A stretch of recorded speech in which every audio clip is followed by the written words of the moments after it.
Bubbles O2. It is Malaysia's one and only naturally oxygenated mineral water. Many Malaysians think that Bubbles O2 is an imported product, but in reality, Bubbles O2 comes from an underground river located in Kampung Kancung, Rantau Negeri Sembilan. What makes Bubbles O2 unique is that it has a very high dissolved oxygen content. Bubbles O2 helps to detoxify, re-energizes the body, enhances immune system, and has a smooth and refreshing taste.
Lembaga Air Perak berazam dan bertekad untuk memberikan perkhidmatan terbaik dalam memastikan bekalan air yang mencukupi dan berkualiti kepada rakyat. Kami berikrar untuk menjadi peneraju perusahaan air dengan meningkatkan kecekapan dan accountability warga kerja menerusi ketelusan takbir urus serta mewujudkan persekitaran kerja yang unggul.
Sư ho e ho sư ho e ho sư ho ho ho sư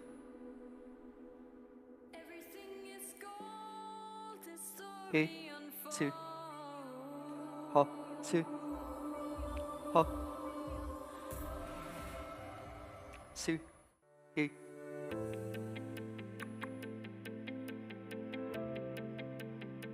ho sư e ho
Salam sejahtera dan selamat pagi pada sekalian dan selamat datang ke hari kedua bagi World Conference on the Islamic Thought and Civilization.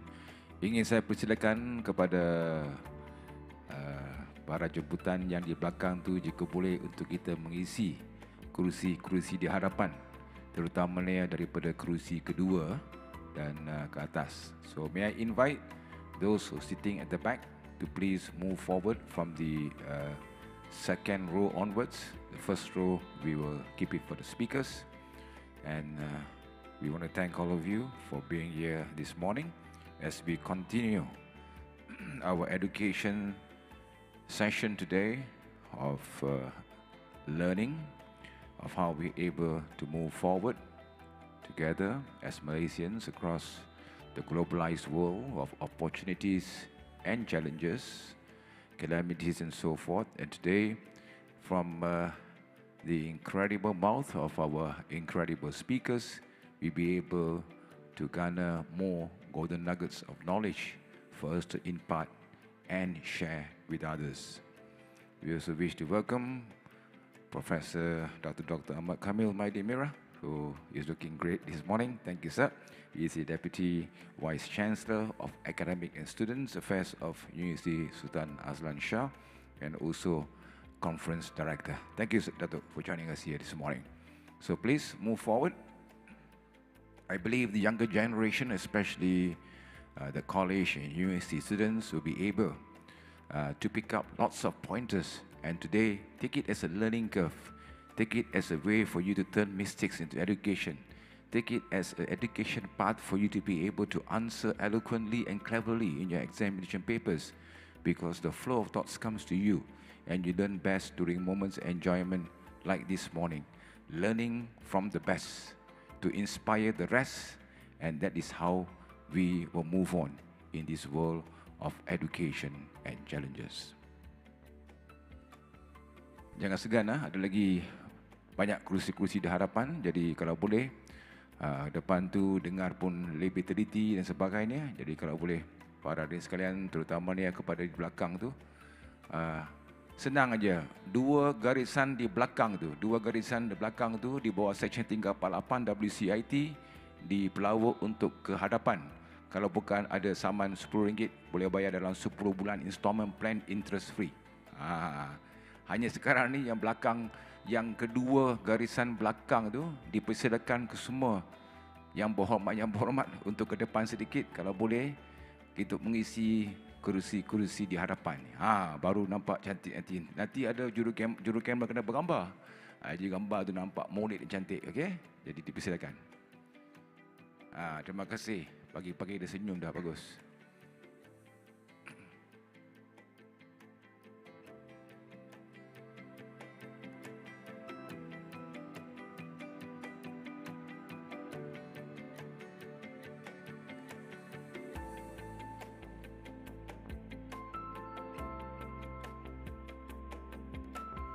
Okay, we hope to begin at 9 a.m.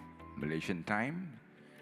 Time is the essence of success, so if you come on time, it'd be great for us to begin the second day of the World Conference on Islamic Thought and Civilization 2024. This is the 7th edition. How time has flew by, and believe me, it's getting bigger, brighter and better year by year. So this is truly an incredible initiative. Yang berbahagia Datuk Ghazali Jalal, mantan SVNO Perak. Terima kasih Datuk Ghazali kerana sudi bersama kita pada pagi ini. Ini dia merupakan the pillars of strength. Datuk, depan Datuk. Please. Sebab kan.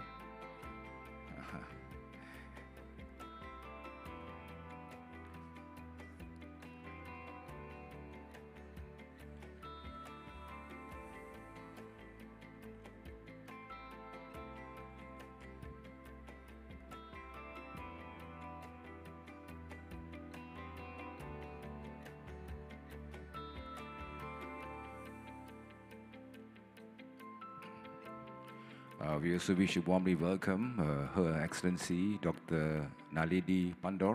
She is the 12th Minister of International Relations and Cooperation, Republic of South Africa. Thank you, Excellency Dr. Naledi. Together with Ms. Jabu, the First Secretary. She gave me a card yesterday, political from South Africa High Commission. And truly incredible, making this conference an international one, bringing to you international speakers for us to receive golden nuggets, especially to the younger generation, wants to learn more about globalized world, what's happening here. And yesterday we happened to see there is an incredible, I think, the size of an aeroplane, the size of information you can take home and you can use it when your exam questions come out, how you're going to answer it cleverly. We're going to begin in a short while, and just to recap, welcome back once again, salam sejahtera, selamat pagi, and a very good morning.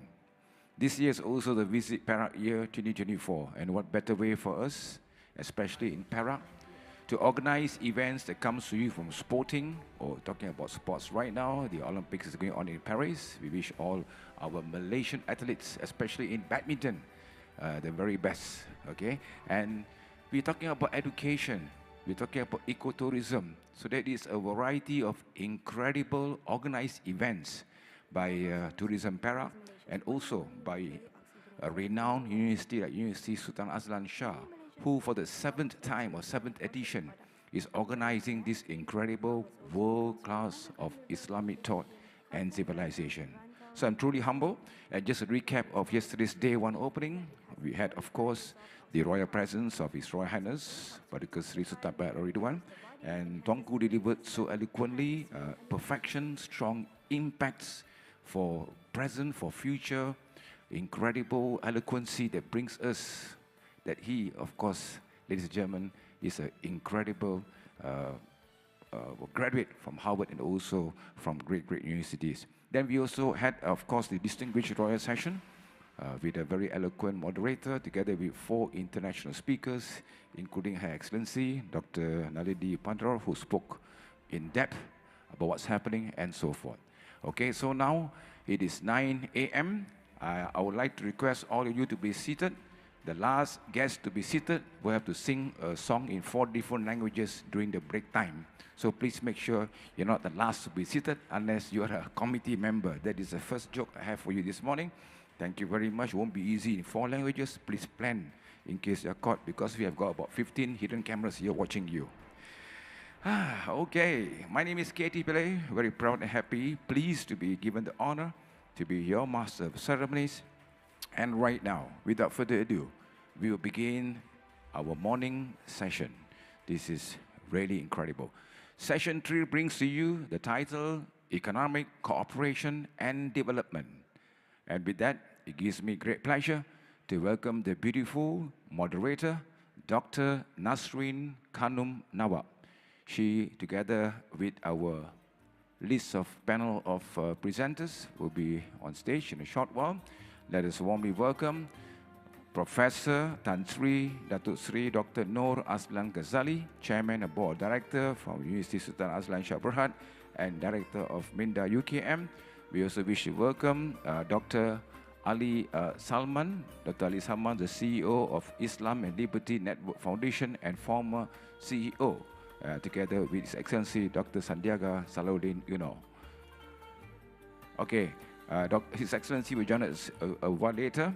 In the meantime, let's welcome the moderator, Dr. NASREEN KHANUM NAWAB, and your speakers, Dr. Ali SALMAN and Professor Tan Sri Datuk Sri Dr. NOOR Azlan GHAZALI. Dipersilakan. Let's welcome, big hand for the moderator and our panel of distinguished and esteemed speakers. Good morning, sir.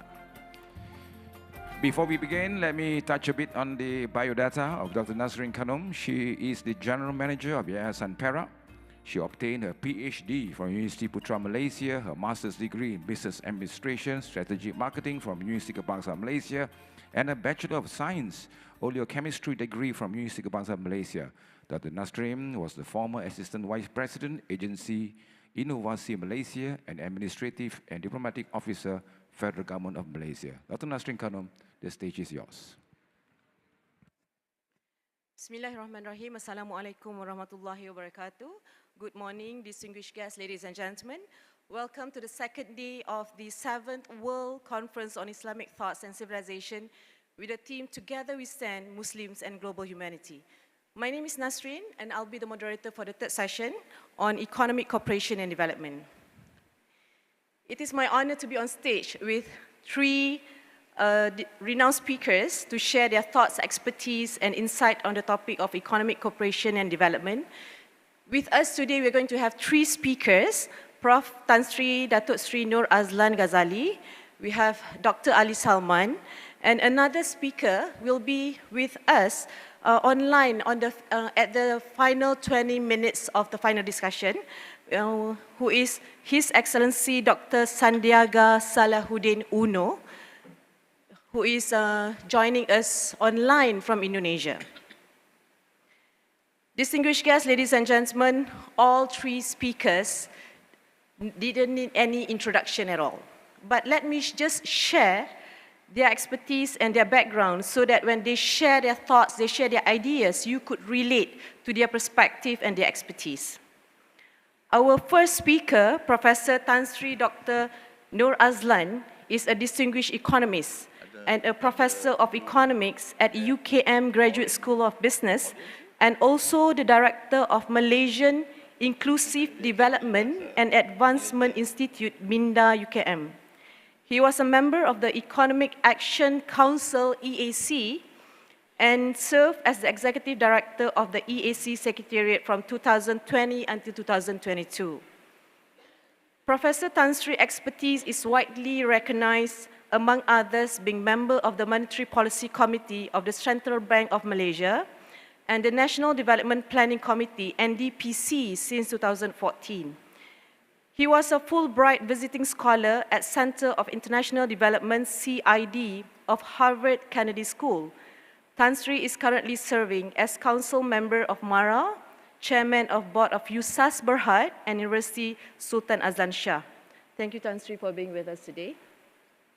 And our second speaker, Dr. Ali Salman. Dr. Ali Salman is a founding member and CEO of Islam Liberty Network.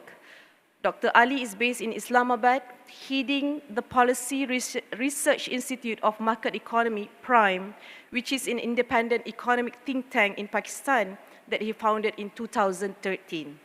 He was also the CEO of Institute of Democracy and Economic Affairs, Ideas in Malaysia, from 2018 to 2020. Dr. Ali has remained actively engaged with the government as an economist and also as a public policy expert, especially in the area of public finance, regional trade, competition policy, and youth policy. He also writes on economy for Express Tribune. He also taught economics and entrepreneurship at College University of Lahore. Our third speaker that will be joining us a bit later is His Excellency Dr. Sandiaga Salahuddin UNO. His Excellency Dr. Sandiaga UNO is a successful and prominent Indonesian businessman who was appointed the Minister of Tourism and Creative Economy by the President in 2020. He was previously Jakarta's Vice Governor from 2017 until 2022, and he was the President Director of Indonesia's first and largest publicly traded active investment company, PT Saratoga Investment Sedaya, and has led the investment firm to successful investment in key sectors of Indonesian economy. His Excellency Sandiaga is committed to empowering young entrepreneurs, promoting small and medium enterprises, and providing microloans to Indonesia. I do not wish to delay the session, but I need to brief a bit on the format of this discussion, Prof. Okay, we're going to have two rounds of discussion. The first round, each speaker will be given 15 minutes to share your thoughts and set the context of the discussion. And then we're going to have second round of discussion where we're going to have follow-up question. And if you have time, we are opening the floor for a question from audience. And then at the final 20 minutes of this panel discussion, we're going to have His Excellency Sandiaga joining us online. So that's the format of today's discussion. So without further ado, Prof, please welcome Prof. Tan Sri Dr. Noor AZLAN to share his thoughts on the context on economic cooperation and development. Please welcome. Thank you. Thank you, Dr. Tasnim. Assalamualaikum warahmatullahi wabarakatuh. Very good morning, Excellencies, Excellency Sandiaga, Vice Chancellor of USAS, Professor Datuk Wan, I think Datuk Gas also there, someone that I can see from a distance, and all the audience this morning. I also saw just now a group of young students, probably high school students, joining us today. So I have to make sure that whatever that we share, basically, will be able to reach out to every one of you. And congratulations to USAS. I mean, of course, I'm also part of USAS. I'm very proud to be part of USAS. And I seriously believe that the university have a very bright future, a lot of potential. I mean, being able to organize such a conference is something, I mean, great to me. Last 2 years, I spoke at this conference via online. I remember that I was then as a Fulbright in Harvard and sharing some of my thoughts along the topic back then. So today, my intent is again, you know, some of you have been here. Yesterday was a great royal address, keynotes by Duli Yang Maha Mulia Tuanku. And I really go deep into it in trying to understand the message. I was sitting right in the front. I feel like, okay, this is great because Duli Yang Maha Mulia Tuanku pretty much opened up a preamble for me.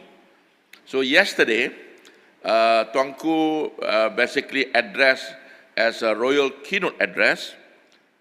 Briefly, basically, Tuanku did mention about are we standing together? The theme of our conference is about standing together. Interestingly, I was sitting right in the front, thinking that I hope that, I mean, first of all, that what I'm preparing is something strike to the subject, except that I will be playing a little bit more economist role. So you will see a little bit of data.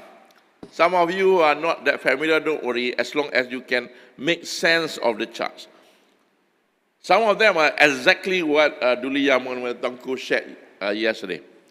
So I would like to kind of give a brief status of where the Muslim nations today and the fact, the call for standing together for global prosperity.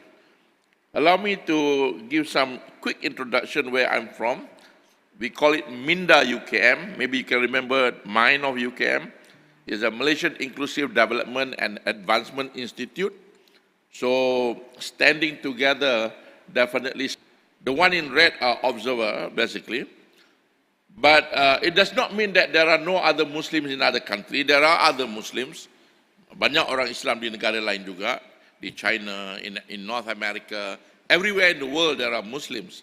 But the one that come under the umbrella of OIC, being the nation, is a member of an Organization of Islamic Cooperation Countries, those are in green.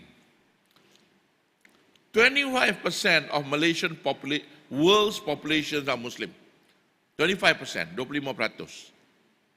But unfortunately, in total, the OIC member nations only produce about 8.2% of the world economy. So that is number one. It is not proportionate. Of course, to get exact proportionate is not possible, but the fact that 25% of the world population are producing 8.2% of the world economy is enough to put a question mark in front of that.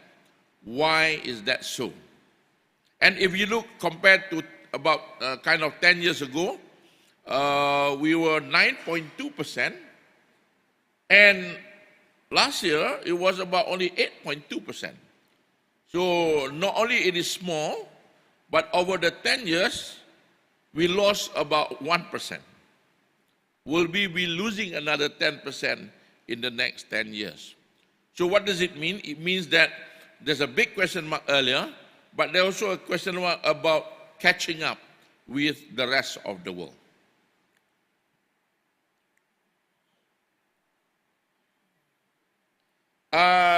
If you look from the income class, high income class, middle income class, and low income class, about 8 nations are basically belongs to the high income class. Malaysia is coming so close to the green bar. So the green bars, those are the high income class, about 8 of them. So meaning that if you deduct 8, the rest of it basically belongs to the middle class. 35 of them belong to the middle class, pendapatan sederhana, pendapatan menengah. And the rest are low income. Yes, dominance are in the middle income class, but you must understand the middle income class, normally we also talk about upper middle income and lower middle income, and I believe that a bunch of them belong to the lower middle income. So again, about 86% of the OIC member countries belong to this low and middle income. So there's a challenge there. Definitely, when Duli Yang Mulia Tuanku talking about are we standing together, I think from this chart alone, you can conclude that we are not. Not only that, Duli Yang Mulia Tuanku talking about not only about standing together, but whether are we standing. Probably the one on the end is not standing. So one is about standing together, the other one is about are we standing, right? So there's a serious challenge there. This is growth. Let's not pay too much attention to that, other than to say that overall, it goes with the global pattern, but there's a little bit downside because on average, the growth of the OIC member nations pretty much are lower than the global growth, which is strange actually. In many cases, growth-wise, normally negara maju, the advanced nation grows slower, middle income and emerging nations grow a little faster. But somehow, for the OIC member countries, most are basically middle and low, but the growth are lower. So that's again another challenge. This is exactly what is being said, what is being in the Royal Keynote Address yesterday. So I listened it again last night. Tuanku mentioned this specifically. The good thing that now I come with the charts for you to believe in what, I'm sure everyone believes what Tuanku says, right? But what Tuanku is trying to say yesterday was that distribution-wise, look at the green dots. These are Human Development Index, the HDI. Human Development Index, basically about 30 countries belong to medium and low. If you look at on the lower side, you can see there are all the green dots. There are a few countries that remain at a very high. Malaysia is just at the marginal. We are right above the fence of being a very high development from the perspective of HDI. Again, this keep on what I'm trying to say. I'm trying to show to you that the fact that we are 25% of the world population, but from the perspective of growth, income, human development, obviously we are falling behind. But there are few countries, look at the red dots. There are few countries on the very high end. Mostly these are Middle East countries, rich Middle East countries. Okay? I'm getting a little bit more difficult. Are you ready? Are you okay? Now let's talk about competitiveness. Meaning that, in short, will they be able to attract resources, quality resources? Will Muslim nations be able to attract quality investment, quality talents, quality capital, and so on? So we put this in the measures of competitiveness. Daya saing lah. Kalau negeri Perak, basically, can Perak attract quality investment, pelaburan yang berkualiti? Can Perak attract quality talents? Can Perak attract quality firms? The daya saing, competitiveness. This is even more striking. Look at the red box down there. This is largely where the Muslim nations are. Interestingly, from the perspective of economics competitiveness, and shortly I'll show one more on complexity, Malaysia is among the highest in terms of the ranking in terms of competitiveness. Last year, we were at 27th. This is WEF punya World Economic Forum data. Yeah? But even remember that in Malaysia today, I mean, I myself always raise the concerns that for Malaysia, we are declining. Despite Malaysia is declining competitiveness, we are still among the highest among the Muslim nations. So you can imagine if we have that much concern for Malaysia, what kind of concerns that are there with respect to other Muslim nations that are falling behind. I will skip this. These are the same chart, but just among the Muslim nations. I'm highlighting where Malaysia is. You see that score-wise, when you are on the far right, means Malaysia is relatively, compared to these nations, we are in the good rank. But if I put the whole world into it, probably Malaysia not as good as when you see we are among the Muslim nations. So you see institution, infrastructure, ICT adoption, which is we are slightly behind, and then markets, business dynamism, innovation capabilities. You can see that, alhamdulillah, meaning that Malaysia is there, but the concerns of whether other Muslim nations are standing together are really is well established. That make a call, Dr. Ali, that we have to spend more time in these countries. Many of us haven't visited some of these countries, that are very much lower in development and so on. I seriously believe that they need a lot of support. I'm coming to something, okay, if I may take a little bit, just a little bit. I make it simple and easy. Every one of you are familiar with Lego? Boleh? Boleh? Okay.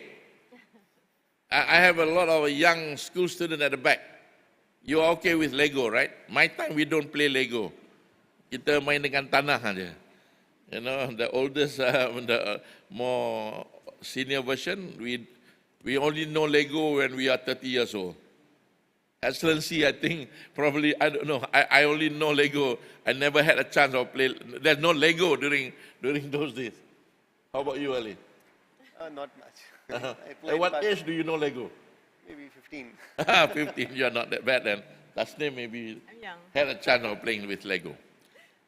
Imagine Lego are countries. These are three different boxes, right? From each of the boxes, the last one can produce only one model. The second one and the first one probably can do a lot more, right? Then we ask your parents, Baba, please buy a bigger Lego. I need to do more complex model, buy more Legos, and at the end of it, you have such a huge. If you went to Legoland, probably they have a super huge box of Lego blocks. So imagine that countries are able to produce these goods. All countries, we know what they can produce. There's a data for that, right? So if a country can produce, let's take the largest box, the red box. If you have this box, you pretty much can produce or basically assemble all models. Boleh buat fighter jet, truck, and so on and so on and so on. What does it mean? It means that when you look at the product, it actually tells your capabilities. Capabilities are hidden. You can't see capabilities. You can only see capabilities through the products that they produced.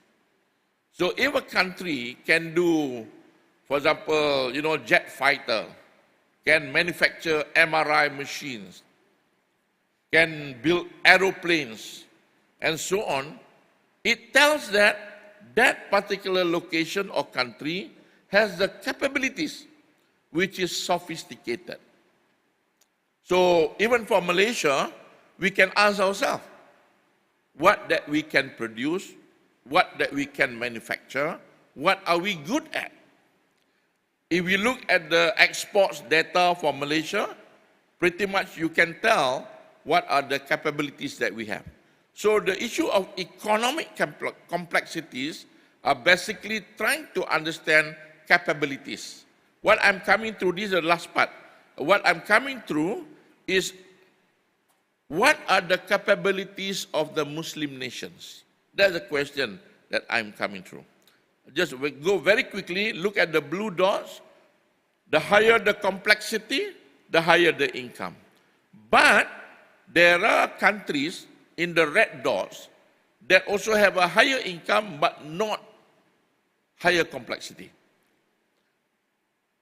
These countries, they are rich not because of capabilities, but they are rich because of the natural endowment that Allah subhanahu wa ta'ala has given them.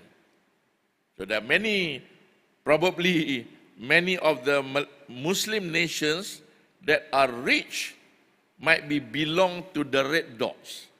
They are rich, but the capabilities are not high. What we want is to be a richer nation with a higher capabilities. And this is what we call economic complexity. Okay?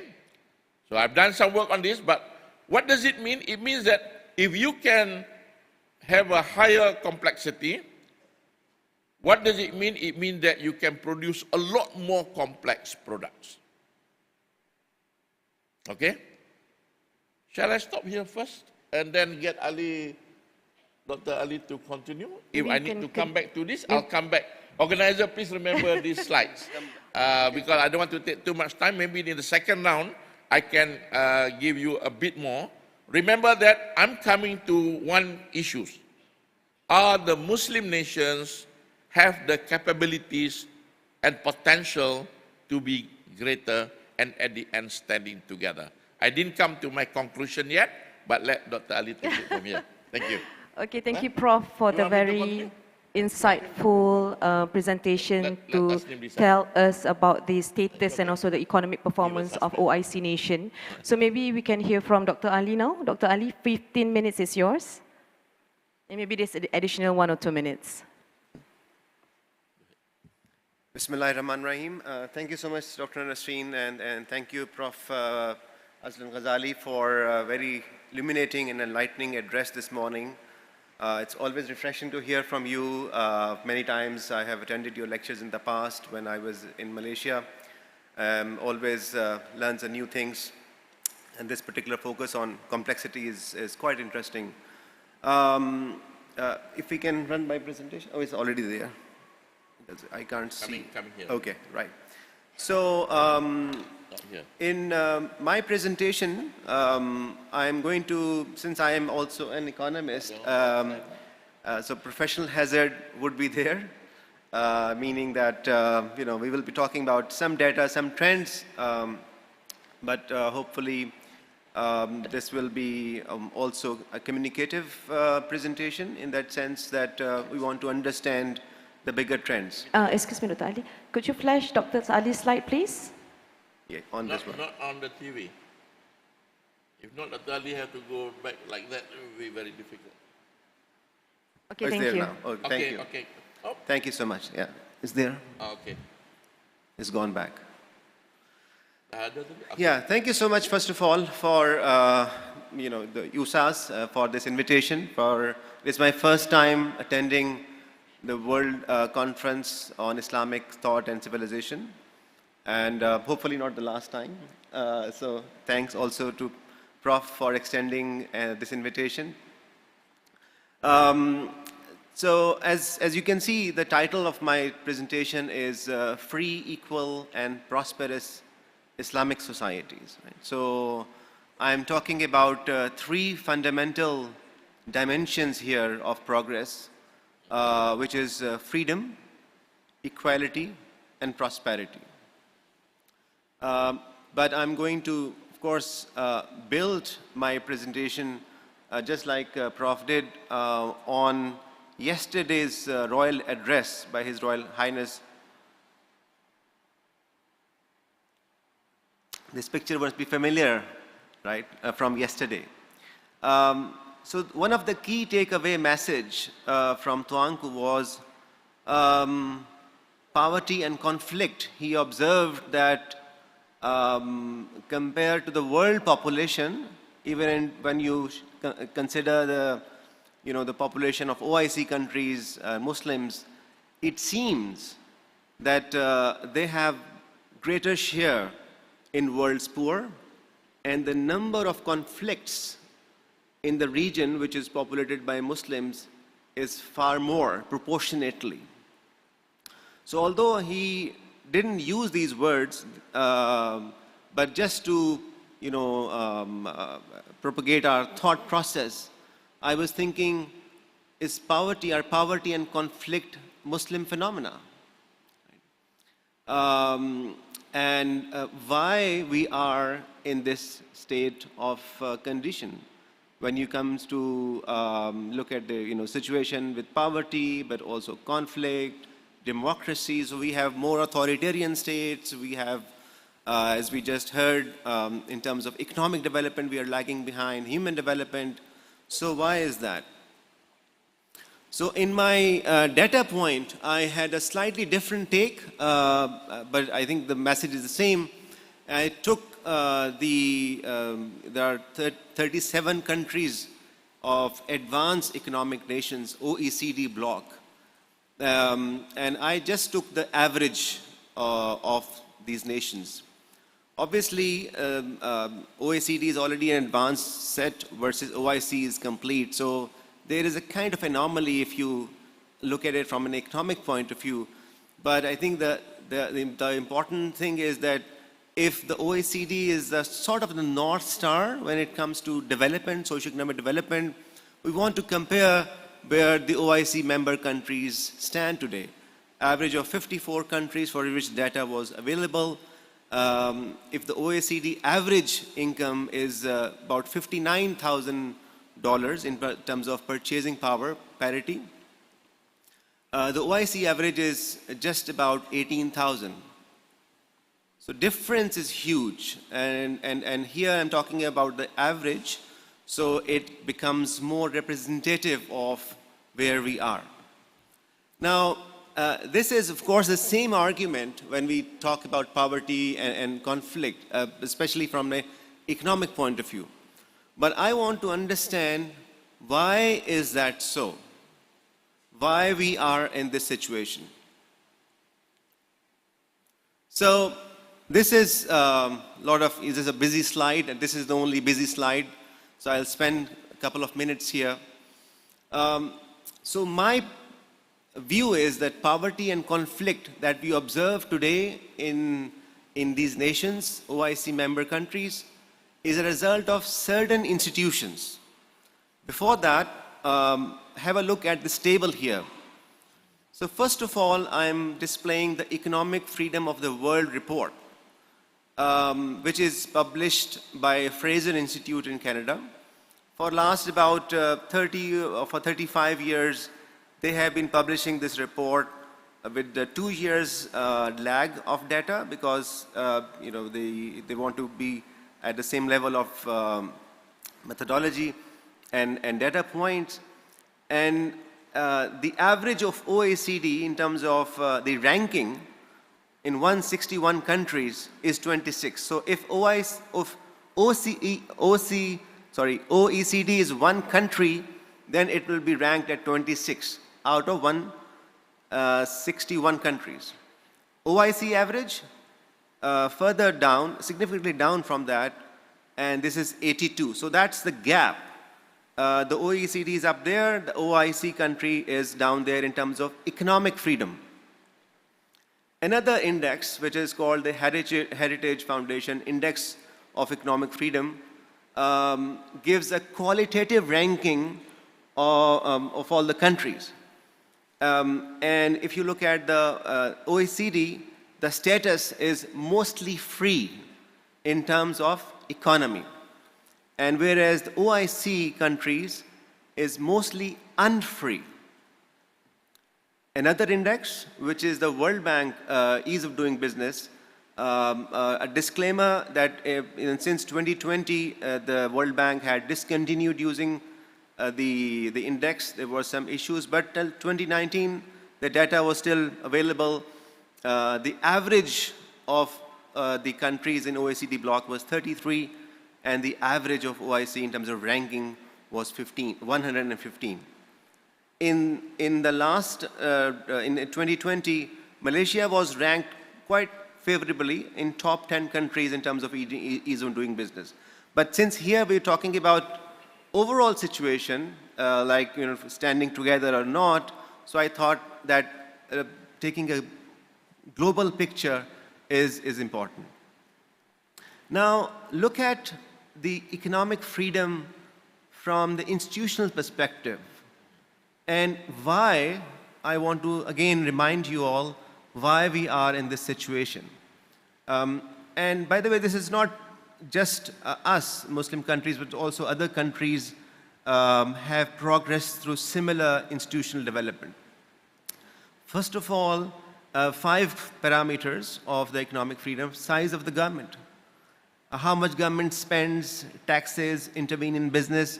So greater is the size of the government in an economy, lesser would be economic freedom available to its citizens and business firms. So that's the simplified message from the first parameter. Second area of importance of economic freedom is legal system and property rights. So we want to have a system where persons and their rightfully acquired properties are protected from arbitrary state intervention or from other unlawful acquisition. Thirdly, sound money. Essentially, the value of your currency, if it is stable over time, then it means you are in a sound currency. And if it is fluctuating every year, then it means that the currency is not sound, which affects purchasing power, which affects business planning. You cannot do a long-term planning. If you know that, for instance, ringgit USD is changing every year significantly. I mean, it is not the case, but of course, when it happens, then it makes the headlines and cause concerns. Fourth is the freedom to trade internationally. So whether the government is imposing restrictions through tariff, through quotas, it's bad for economic freedom. And if the trade is open, imports and exports, both ways are open, then it means the level of economic freedom is high in that country. Freedom to exchange. And lastly, the regulation. This is a composite parameter of several indices, such as labor laws, business regulation, credit regulations. Again, how easy it is to do business in a country. So if it is easy, the country gets higher ranking and higher score. So these are the 5 parameters of economic freedom that I have displayed. And again, look at the disparity in terms of this, the ranking between OECD and the OIC. So the key takeaway from this slide is that link back poverty and conflict, lack of development, lower level of economic complexity are related with these institutions. If these are not strong, then you have lower level of income and development. So there I come out from the data and go a bit of history.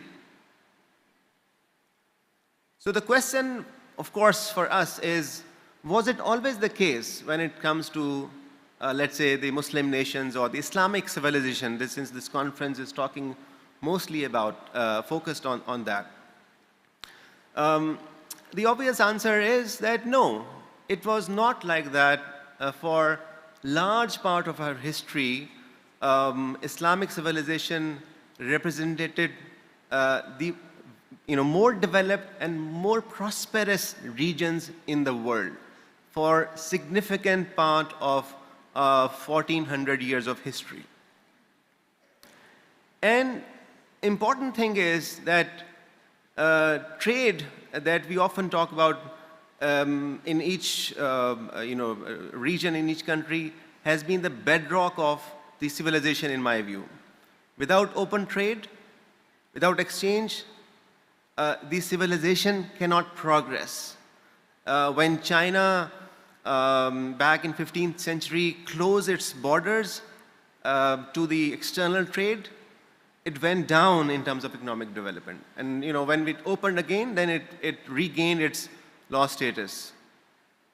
Oh, this is not working. Can you press? Who's controlling the slide? Technical? Okay. This is the historical trade routes which the Arab traders followed over centuries. Right? And Islamic civilization in Malaysia owes in a big way to the confluence of traders from all over the world, the Arab traders. So also the emergence of Islamic civilization here in this region was as a result of the trade system. And that's important. If you look at the expansion of the trade over the centuries, I would like to say that trade knew no race or religion. Trade was essentially an exchange of goods. And that was, we're talking about a humanity here. We're talking about global community. We're talking about bringing races and nations together. Trade is, I think, is the most important relationship which brings them together. And trade knows no race, not religion. So we should not restrict when we talk about trade to, let's say, OIC bloc or non-OIC bloc. We should be global in our approach if we want to be useful and productive parts of the humanity. So this is sort of marketing here. This is the book which I published 2 years back. And this is another book which came out from our network a couple of years ago. It's all available freely on internet, so you can download it. So when we talk about economic development and trade, I'm often asked this question about the capitalism as a system and what is the Islamic view of it. And a book which came out in 2014 by Benedict Kohler. He's a German historian, economic historian.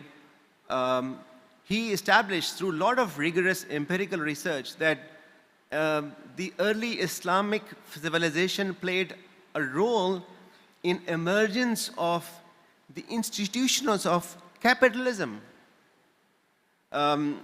Specifically, he cites the tradition back to the days of the Holy Prophet, Sallallahu Alaihi Wasallam, and also the subsequent traders and the Arab civilization, and how the interaction with the European civilization then helped in emergence of those institutions. So it's an excellent book which brings out a fresh perspective on the role which we have played historically over centuries.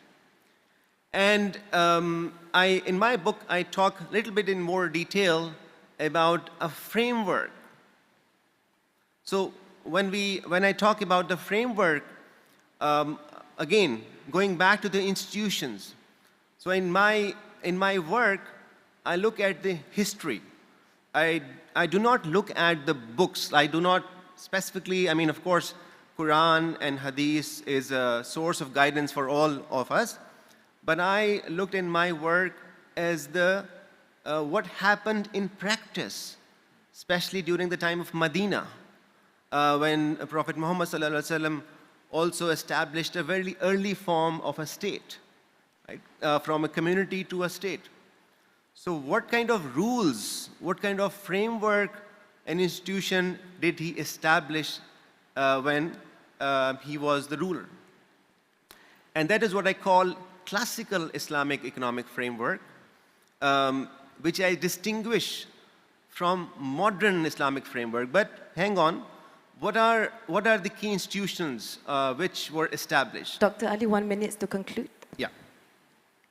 So the key thing was when, for instance, there is a hadith which is well recorded in different collections, that when prices rose, companions complained to the Prophet and asked him to fix the prices. And on all these occasions, Prophet Muhammad declined to fix the prices and said the prices are determined by God. But then he established an open and free market which had no tariffs, which was an innovation in that time because there were other markets which had high tariffs. But he also established business regulations for consumer protection, for welfare. He introduced the system of zakat, which I consider as a low and flat rate of tax. And then importantly, welfare through society, through institutions like waqf, sadaqa, inheritance.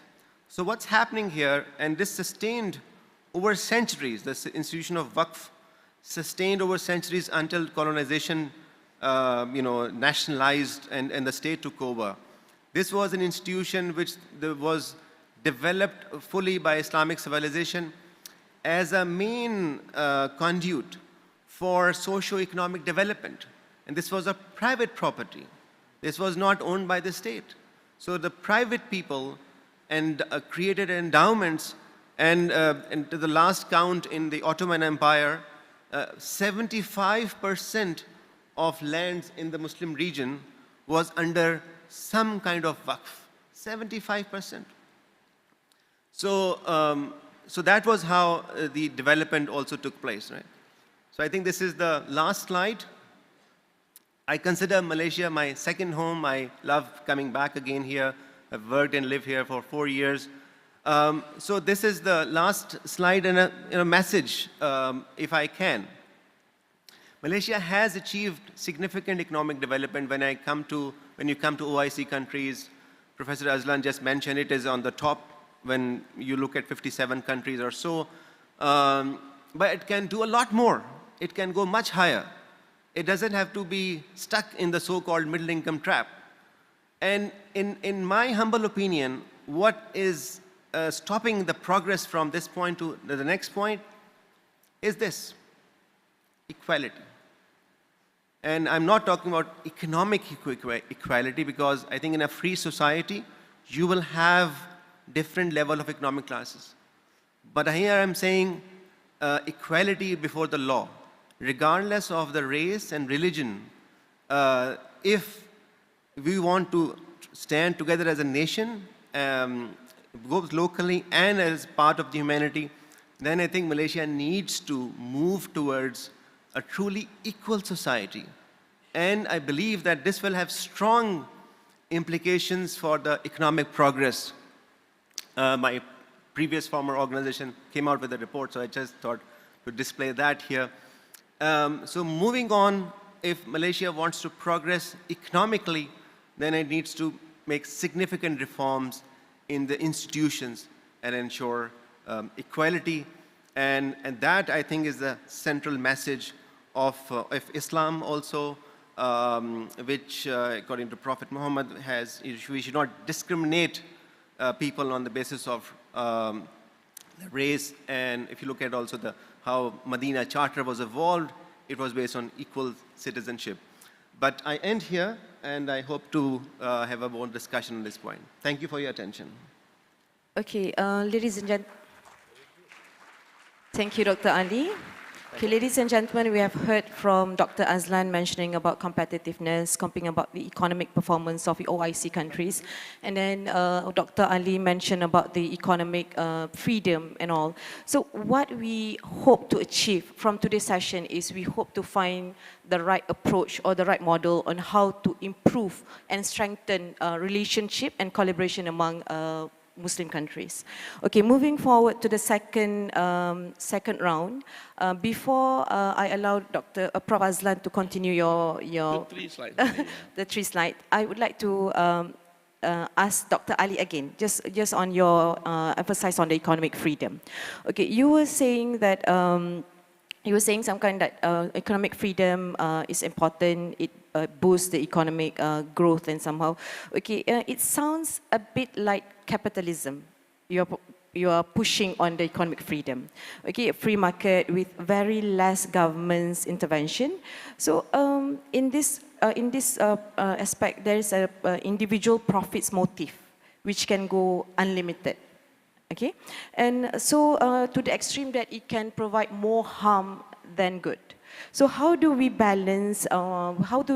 It between the individual economic goods and to serve the common good, and to what level that the economic freedom is required to provide this balance? Well, Dr. Nasreen, I will be very honest. It should not just sound, I am actually talking about free market capitalism. So I should be very clear about it. And I defend it. You see, although this distinction between, in my book, I do not refer classic Islamic economic system as either capitalist or socialist. I think this is a modern classification of system. And if you look at the classical system which Islam introduced, one of the key institutions was property rights, which I think was a balance of private property rights and public ownership. So for instance, natural resources should be the property of public property or a community property, and there is a hadith which establishes that. Whereas if you have acquired, let's say, farmland or a source of production, then as long as it is productive, it should be allowed private ownership. So there are some limitations, I would say, which Islamic system introduced. I think the key difference point is how the natural resources needs to be managed and exploited. This has implication for also the environment, which is a big topic for today. So I think in terms of sustainability, there are some differences. But I think I would say that there is no limit on how much profit one can make. So there are limits on, for instance, some amount of wealth needs to be spent as a compulsory taxation, or Islam encourages voluntary spending, there are, I briefly mentioned in the slide about the consumer protection, the business regulation. So I'll give you one example, again from the classical time. There was a practice in which the incoming trade caravans was intercepted outside the city. And that was a kind of exploitation which the traders were doing to maximize the information. That was a classic case like information asymmetry. And Prophet Muhammad solved that asymmetry problem by limiting that interaction, and he said that all transactions need to happen in the market, which should be open and transparent. Economic transaction should not happen in the corner of the market. And so there were many regulations which were introduced, which I think helped the minimization of exploitation, which businesses do, which the profit motive does. But then there was no limit as such if you are legally doing it on the profit, and there were no price controls. So I think there was a system which provided a lot of economic incentive to grow and expand, but then also introduce some limitations. Okay.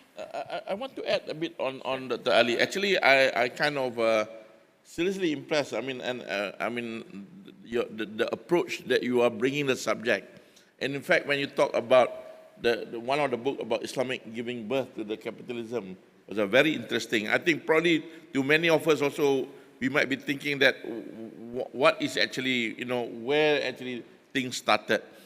I'm kind of sharing more Dr. Ali's views about, economic freedom is not kind of allowing you to abuse things. Freedom to do the right things. We always interpret like freedom means just do whatever you want. No. Freedom to do the right things. You know, I mean, to go for what you aspire and so on. No, I spent a little bit time reading the era of Malacca.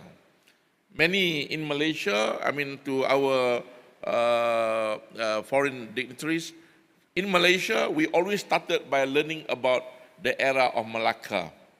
Malacca is a small state, way back in 1400, was brand to be like Venice of the world. There's a word written that whoever control Malacca is like holding the throat of Venice. You can imagine that. So meaning that trade flourish in Malacca. Not only trade, there are 21 languages. There are traders from all over the world. The map that you put up just now, from China, from India, from the Middle East, and so on. There's also currency being exchanged. If you go to the Central Bank of Malaysia, the Museum of the Currency at the Central Bank, you can see all these so-called coins in the era of Malacca that come from all over the world. So I spent a little bit more time trying to understand, I mean, what is actually going on. I just want to really add on Dr. Ali's views is that instead of course, one of the way, with all due respect, you go back to Quran and Hadith. The other way, I think what is interesting about Dr. Ali is look at what is happening and try to interpret that. And Dr. Ali shows on the Madinah Munawwarah time. So this Malacca time, one of it that I found is that there's someone say why the trade in Malacca flourishing. And there's a word of saying that there is no interference from the Sultan. What does it mean? It means that laissez-faire. No interference. The freedom were given to the traders how to trade. And the Kesultanan Malacca, the Sultanate of Malacca, are not interfering with the private arrangement. Which is, if the arrangement is bad or, if you do something which is abusing, then they come in. But if you do a normal trading, there's nothing, please go ahead. So I think the idea of economic freedom and the idea that you mentioned about some of the point that you raised in the Madinah Munawwarah's time, to be frank, deserve another PhD work from Datuk Kamil. We have to study this. And then I found the word of laissez-faire being introduced by Adam Smith in 1776. Tahun 1776, the father of modern economists, Adam Smith, introduced the Wealth of Nations about the concept of non-interference. I will not quote Dr. Ali when you say about prices are determined by God. That's what you said. There are many Islamic scholars here. But if that is true, as what being quoted by Dr. Ali, Adam Smith came in 1776, says that prices are being determined by the invisible hand. That's right. Kuasa ajaib, invisible hand. We don't know who do it, and that is the God, Allah subhanahu wa ta'ala. Wallahu alam. You know, and you imagine that in the 1300, 1400, it happens in Malacca. At that time, there are a lot of Europeans, the Portuguese come after that, the Dutch came after that. And what I was told is that a lot of the so-called archive of Malacca era was taken back to Europe. Probably Adam Smith have access to that. And say that, hey, look, because I'm also studying banking. Everybody says that banking started in Europe. In the Italian area, they call it banca. When someone have a bench collecting some money or coins, and then passing it to someone else in the form of loans. Ambil deposit, bagi pinjaman. Do you know that that kind of activities are happening in Malacca? Because there are traders coming from China, bringing coins from China. There are traders coming from Middle East, the Arab countries, bringing coins from Arab countries. These are two different coins. Someone has to play the role to exchange the coins. These are foreign exchange.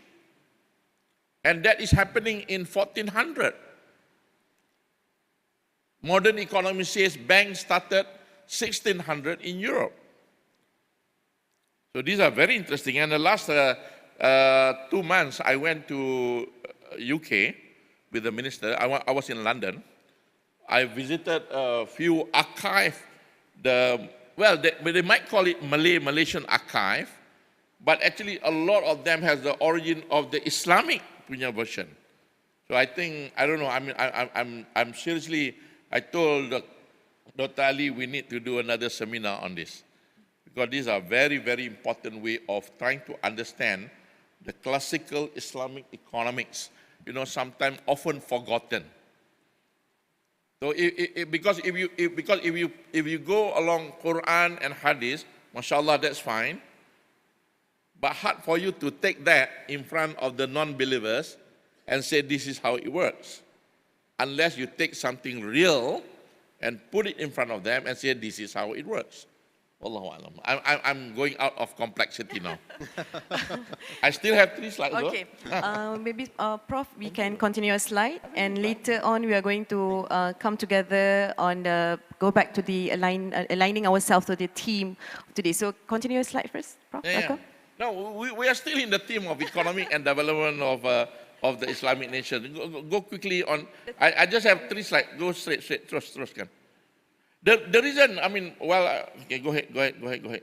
The reason why I want to, why I want to highlight economic complexity, okay, stop there. Because, largely there are Malaysians here and also foreign dignitaries here.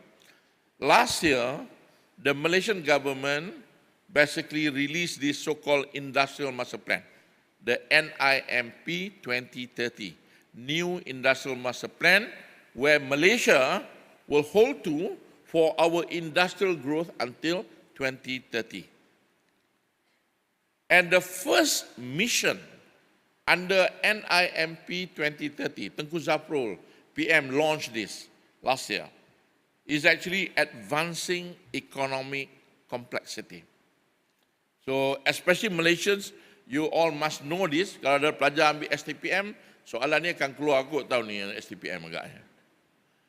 For their high school exam, this might come out, so you better take good notes of this. But I want to share how things work.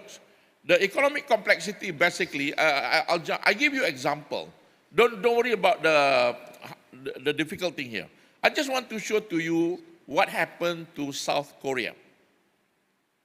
South Korea in 1995 are good at the green are garments, clothing, the blue are E&E, electronic, and the red are very much high-end product, chemical, and so on. In 1995, that is Korea. Look at that very carefully. In 2020, first, they get out of garments. Tak lagi buat pakaian, tak buat baju lagi lah. They strengthen their E&E, but most important, what makes Korea becoming so great economically is because they go into a very high complex products. That's the key. Their capabilities to produce complex product is very high. And the moment you go in the red circle, what it means is that you can do a lot more high value products. So kalau, minta maaf to say, kalau you berterusan buat minyak kelapa sawit, getah, forever lah you buat yang tu. Tapi kalau you go into some complex products, that will allow you to do more complex products. So products are connected. But they are not connected by product, they are connected by capabilities. Follow? Boleh? You want to try a game? I will name 3 products. You all tell me the country. Shall we? Can we try? Morning exercise, economic exercise. Watches. What country will you say? Switzerland, right? Definitely, right. You don't say China watch, you say Swiss watch. How about if I say banking? Switzerland as well. Swiss bank. Everybody put their money in Swiss bank, whether right or wrong, they put their money in Swiss bank. And third, how about chocolates? Switzerland. But okay lah, somewhere near that area. But somehow you see that banking, watches, and chocolates are so good in Switzerland. But there is no cocoa there. The 3 products are not connected at all. But they are actually connected through capabilities. What are the capabilities? The capabilities are precision. Anything that requires precision, they can do it. Now let me show to you Malaysia. Malaysia in 1995 is exactly like Korea. We have garments yang warna hijau, green. We have E&E, electric blue, and we have red, which is very minimal there. In fact, for your information, in early 1980s, the Korean government sent about a group of economists, Korean economists, datang ke Malaysia. They arrived in Malaysia. At that time, per capita wise, they are poorer than us by $20. And they came to Malaysia, want to learn how to manage the economy right. But now they left us. Now look at Malaysia. Remember Korea? We are the same like Korea. We no longer do garments. They are a little bit, but it's not a prime product of ours. We strengthen our E&E, which is in Penang mostly, right? But we are not doing as much as what Korea is doing. We are not going into the so-called complex products. So the mission for our industrial master plan is to go into the complex product. That's why dalam the new industrial master plan launched last year, the first mission is advancing economic complexity. Now let's look at the OIC member nations. Again, Human Development Index, the green dots on the left. Competitiveness Index, the green dots on the left. And now, economic complexity, the green dots also on the left. So what does that mean? The Muslim nations are largely not complex. So come back to Duli Yang Memulia Tuanku's royal address yesterday. How do we stand together when some of us are not even standing? This is how it looks like. I don't want to jump into this because I think it'll take a bit more time. But this is the final conclusion. We are 25% of the world population, but we produce only 8.2% of the world GDP. Problem number 1. Problem number 2, 86% of OIC countries are in the middle and low income, with only 8 countries in the high income. And the 8 countries in the high income are not a complex economy. They are all producers. Remember, you become rich either because you are complex or because you have natural endowment. But natural endowment will not last that long. It might, but you are challenged by many things. And the third bullet are the most important thing. OIC countries, most of them are having, in bracket, very low human development. That's number 1. Very low competitiveness, very low complexity. So Dr. Ali and all of us here, standing together is a call for every one of us. Thank you very much. Prof, going back to your conclusion just now, you mentioned there's 3 points. So the last point, I would like to highlight on the last point. So most of the Muslim economist countries are low complexity, low human development, and low competitiveness. So what can we do? What step can we take? What strategies can we put in place to at least increase the competitiveness and also increase the complexity of the Muslim economies? So low human development, low complexities, low competitiveness. Dr. Tasnim asked me what that we can do. We can do. With my Vice Chancellor, Dato' Wan, or Deputy Vice Chancellor is there? Vice Chancellor, Deputy Vice Chancellor, another Deputy Vice Chancellor, please raise your hand. 3 of you, can you raise your hand? What we need to do, WCIT has to continue with more program like to bring the OIC member nation to Kuala Kangsar. More concrete solutions. We cannot just conclude and go back after this to Kuala Lumpur, sitting comfortably. We need to come up with programs that would allow us, especially Malaysia, because we are a little bit there on the front, to share our knowledge. We don't know everything, but we know something. We used to be poor. In 1970, if all of you are Malaysians, half of you are poor. That was in 1970. Now only about 5 to 6%. In 1970, Malaysia is just all the green dots on the left. But we come to the right. We have gone through the journey. OIC member countries should not go to the World Bank or IMF or Switzerland to learn to be a great nation. They must come to Kuala Kangsar at USAS, University Sultan Azlan Shah, to come up with a program. In Malaysia, there is a program called MTCP, Malaysian Technology Cooperation Program, funded by the Malaysian government to bring the so-called third world nations to come to Malaysia and learn from Malaysia. It's not to say we know everything, but we have gone through the journey. Dato' Speaker is here. We have our challenge. If I want to talk about our challenge, Dr. Ali, I think it takes in the afternoon, tak habis lagi.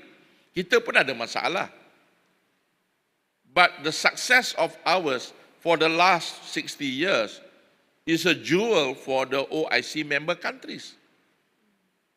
So, Excellencies, we have Minister of Foreign Affairs from Africa, South Africa, Singapore yesterday, and everyone here.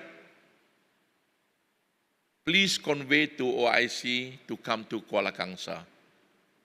We want to do the program here. Or we can go there as well. Right, Ali? Sure. We can go there. Thank you very much. We need more sharing. We need more sharing. Is that the point? Okay, understand. We still want to focus on the OIC collaboration.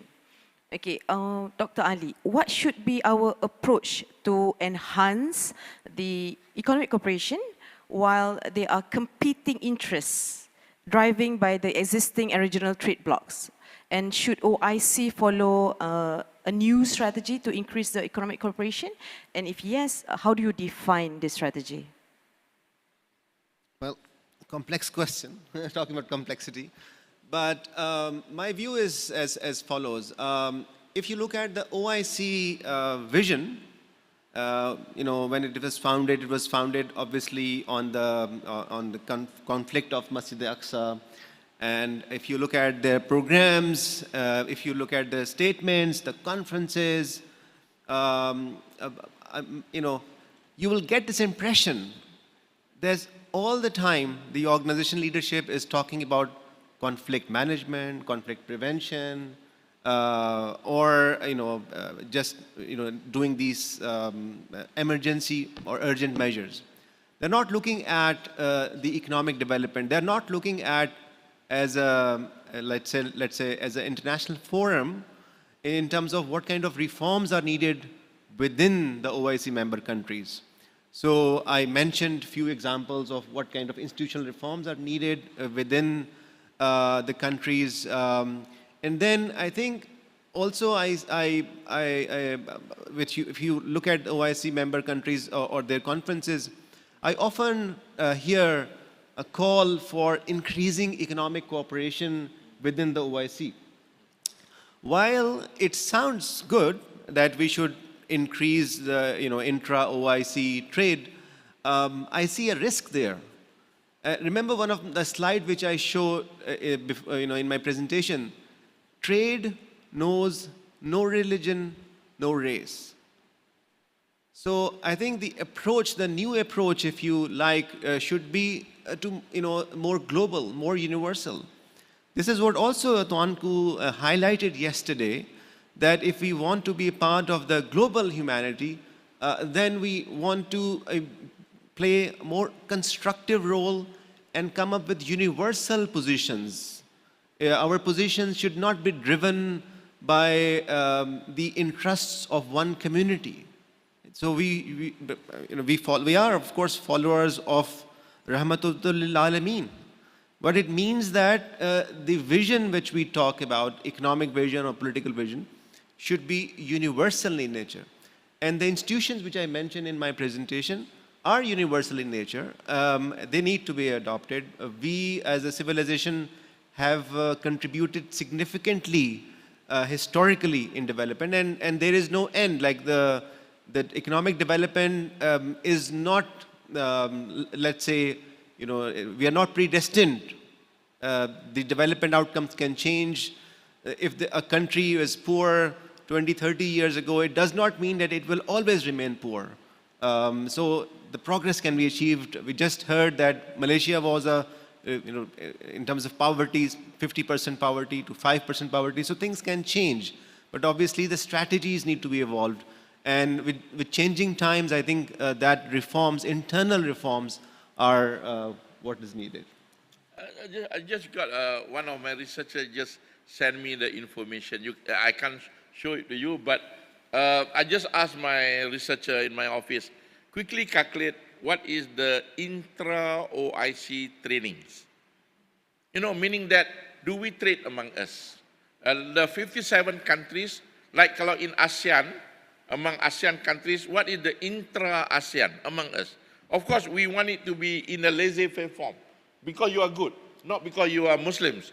I mean, because you are good. You have the materials that I want, and I have the materials that you want. Therefore, we trade, import and export. Interestingly, out of 57 countries, 73% of the intra-trades of OIC member countries only happen among 10 of the 57 countries. So meaning that the more complex, remember the red dots that I showed earlier? If I may name here, UAE, Turkey, Saudi Arabia, Indonesia, Malaysia, Pakistan, Oman, Egypt, Bangladesh, and Qatar. I have the charts here, but I couldn't put it there. These 10 countries account for about 73–75% of the intra-OIC trades. Meaning that with the rest of the countries, they are very minimal. Nothing happened. So again, in the spirit of standing together, for me, it's not just like Dr. Ali says, I don't want to trade to you because you are my brother. It cannot be like that. If you don't have a good product, why should I buy from you? I better go and buy from someone else. But if I can help you to produce a better product, I think that's what we should focus on. Improving their capabilities, their ability to manage the economy. Most of my friends, economists, in the OIC member countries, in the poor nations, I remember I sat down with them once, trying to share Malaysian experience. I mean, there's a tendency for many of us Malaysians to talk about our problems. I just about 3 minutes talking about our Malaysia's problem, immediately someone raised a hand and said that, no, they call me NOOR. We are here to learn from you. So don't share with us your problems.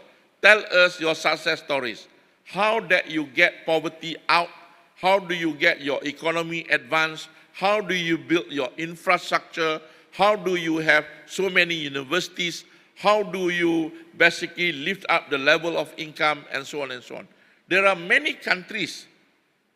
You know, if there's some of you are economists, you know Malthusian. They call it Malthusian trap. Negara-negara yang terperangkap, dibelenggu dengan kemiskinan forever. And they're stuck. Though a lot of economists reject Malthus' idea, but in my examination, I noticed that there are quite a number of poor nations, many Muslim poor nations are actually having that character of the Malthusian trap, Malthus. So they cannot get out of that trap. So our role is to share our knowledge, maybe all the 10 countries to start with, not just Malaysia. I mean, Pakistan and many other Muslim nations who are a bit more advanced. We need to come together. We need to, well, my focus is on capabilities, improving their capabilities. You don't want to go out there and say that I want to buy all your exports, because you might not need them or they might not produce the right qualities. You still want to buy, as Dr. Ali says, trade does not recognize race and religion, which is fine. You can still go and buy from China. You can buy from many other countries. But again, do not miss out the fact that you have the responsibility of helping, assisting, cooperating with these countries. As what Duli Yang Mulia Tuanku said yesterday, we can only stand together if every one of us are standing. So kita nak bagi orang boleh bangun, berdiri. And we also continue to become better. Dr. Ali, do you want to add anything before we open the floor to receive questions from the audience? I'll be happy to. Okay, I'm opening the floor. Is there any question from the audience? Please. Dr. Roslan.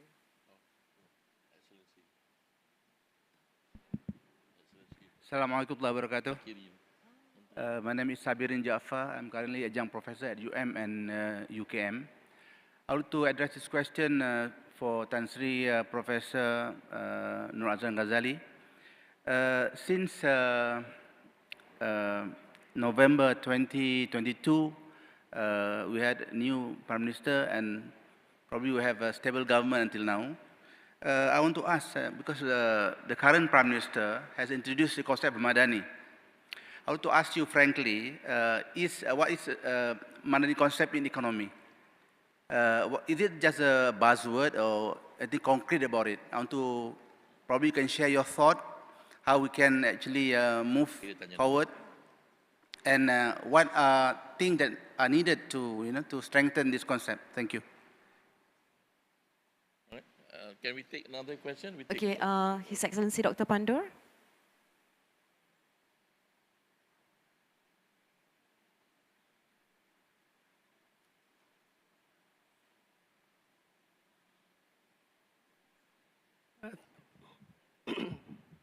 Thank you very much, Chairperson. Assalamu alaikum wa rahmatullahi wa barakatuh. I've found both panelists extremely interesting, but I think the concern for me was that in his excellent talk, Dr. SALMAN didn't talk about how we address inequality. He almost implied we are equal and have equal opportunities. And yet the world and economies have been skewed in particular ways to make it extremely difficult for some to succeed. In our continent, we produce diamonds, and yet diamond trade is controlled by countries that have no diamonds whatsoever. And they have developed the regulations you have referred to as a means of preventing producer countries from being able to polish process and trade. So I just wondered why you have not addressed the issue of inequality. And it features particularly in a large number of our developing countries.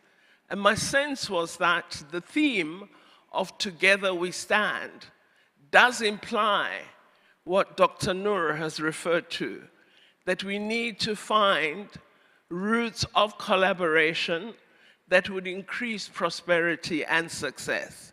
Because it cannot be that it is just in one region or country that we succeed. So I do think the bigger challenge, even of international regulation, of the role of the World Trade Organization, the non-tariff barriers of powerful countries, all of those need to be factored into our consideration of economic cooperation and development. Thank you very much. Thank you.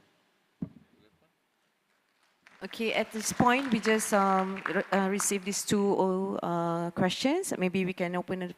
Okay. The first question is actually more about Malaysian situation. So please allow me, our excellencies and foreign dignitaries here. In Malaysia now, yesterday the Honorable Prime Minister was here, Datuk Seri Anwar Ibrahim. He basically became a Prime Minister and basically kind of make a call on what we call as the Madani, the economy Madani. So I'll talk a little bit about economy Madani. It's a very special day actually. Economy Madani reached 1 year, maksudnya hari jadi lah, happy birthday, on last 27th of July. So today is 1 year, 3 days. You want to know a lot more about economy Madani? Dr. Ali promote his book. I must say you have no other option than go to my Facebook or my page. Almost every day, I share my views about economy Madani. You know, I work with, starting with Tun Abdullah Badawi. I mean, I'm sharing my own personal experience. I work with almost all prime ministers directly. Tun Abdullah, Datuk Seri Najib, the Prime Minister, Tan Sri Mahyudin. I was for a while with Tun Mahathir, and then Datuk Sri Ismail Sabri. During COVID, Excellencies, actually, I was seconded to the Prime Minister Department to handle the situation of economics during COVID. That's where I was the Economic Action Council member and also the Executive Director of the EAC. You know, in my mind, I can recall all the so-called economic planning or economic vision of the Prime Minister. All the Prime Ministers. I should write a book, but I recently retired. I want to make sure everyone clear on this. All Prime Ministers want to do great things for the country. Please accept that first. I have not heard any of them were saying that I'm going to destroy the country. No. Every one of them put their structure. If you remember, Tun Abdullah have the so-called national mission, ada 5 national mission. The 9th Malaysia Plan and 10th Malaysia Plan. And then come Datuk Sri Najib with his economic transformation, ETP, GTP. Pelajar-pelajar STPM, get ready kalau soalan ni keluar nanti. And then come Tun Abdullah with wawasan kemakmuran bersama, economic prosperity for all. And then come for a short period, but please remember, during Tan Sri Mahyudin's time and Datuk Sri Ismail Sabri time, that was COVID. And it's a very short span. A lot of political uncertainties. They don't have much about economic structure and so on because we were very busy to fight COVID. You know, when I was charged to involve in fighting the economic crisis for COVID, I was there for 2 years. From day one of COVID until the last day of COVID, kind of become a chaos. And when I left the office, I consider I got another PhD. Because there is no textbook that can guide you, no textbook in the world. Even if you go to best school in the world, you go to Cambridge, you go to Oxford, you go, Alhamdulillah, had a chance to go to Harvard, you go to MIT. There is no textbook in the world, economic textbook, that will teach you how to manage the economy, at the same time, requiring everybody to stay at home, no shop lots, no kedai boleh buka, no factories can open, no ports can open, no airports can open. Tell me, what is the value of managing the economy for this environment? That's why I said that actually I declare myself having another PhD out of the 2 years experience. But still, they try to have if you remember, you know, Tun Prihatin, and then Keluarga Malaysia, Keluargaku, Keluarga Malaysia, now Ekonomi Madani. All of them are putting a good vision for the nation. The lingo is a little bit different. The priority is a little bit different. But everybody wants to make the economy become competitive. Everyone wants to make the economy, the talents, the knowledge workers, the education become better. Everybody wants to clean the environment. Everybody wants to make sure there is no poverty. Everybody wants to make sure that investment will be coming to the country. Everybody wants to make sure that people in the rural areas are lifted up. It's just a name are slightly different. We slight different, different kind of priorities. Like Datuk Seri Anwar Ibrahim, our Prime Minister, put a lot of emphasis on the issue of integrity, governance, and so on. But if you look at the House of Madani, simple lah, Google lah, go to my Facebook. It is very current. Yesterday, I just upload one thing. And to make it short, it is all about memperkasakan rakyat, but then there are 7 targets. These are the issues. In my analysis, in my writing, I have never concluded, say that Ekonomi Madani is a failure. Never. If anyone quote me on that, because some newspapers, they love to read my Facebook, then they write themselves. They say, Tan Sri Noor Azlan says Madani is failed. No. It is only 1 year. You know, economy is not like a Formula 1. If you are driving in the race of Formula 1, a little twist can make the car goes like that. The economy of the country is more like Titanic. It cannot turn 1 year and all of a sudden become a great nation, not possible. So the vision of Ekonomi Madani, dia ada 10 tahun, 10 years. I believe the first year, what we have passed, is a very difficult year, very tough year. We are recovering. If you heard yesterday, one of the few phrases of Duli Yang Mamulia Tuanku, I think I put it in my Facebook as well yesterday. It said the economic recovery post-COVID was dampened by all the political mess, geopolitical mess. You know, when we were dealing with COVID, we never heard of Ukraine, we never heard of Gaza, we never see that much problem between China and America, but now all these are in the very serious conflicts. So again, I will say that my call is we have to give our best support to make sure the economy Madani is progressing. Trust me, if it is progressing, every one of us will be benefiting. I don't want to talk about politics, but economically, it is as good as any other plan. And our challenge is to be there to help the country to move forward. Thank you. Thank you, Prof. And Dr. Ali, I'm giving you 5 minutes to respond to Dr. Pandor questions because we already have His Excellency Dr. Sandiaga Uno online. So 5 minutes for you. Right. Thank you so much. I want to thank Dr. Pandor for your very thought-provoking question on the inequality. And I should admit that I did not address it in the way I should have. But maybe this question has provided me an opportunity to address that, your question and share my thought. So I want to start by saying that I would like to differentiate between two kinds of equality.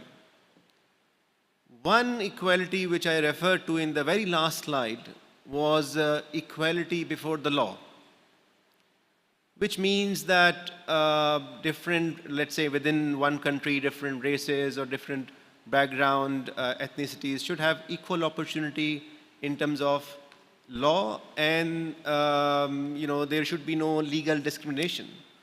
And of course, that has been a dominant feature, not just here, but globally.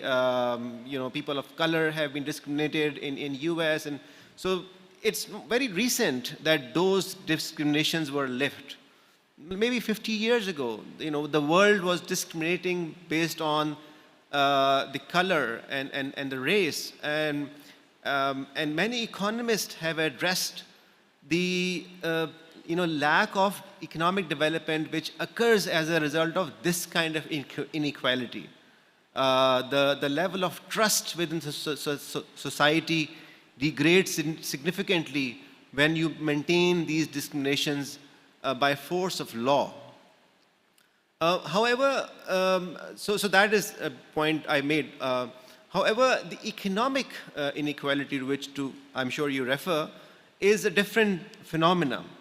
And economic inequality is a feature and part and parcel of economic development.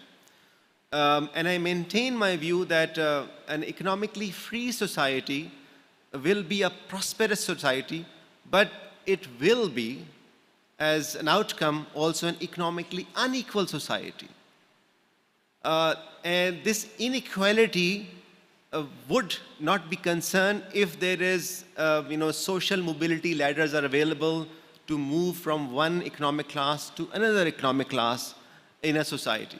So I would not be worried about, I'm not too worried about the level of inequalities which exist, economic inequality which exists in the nation, as long as there are legal opportunities which are available.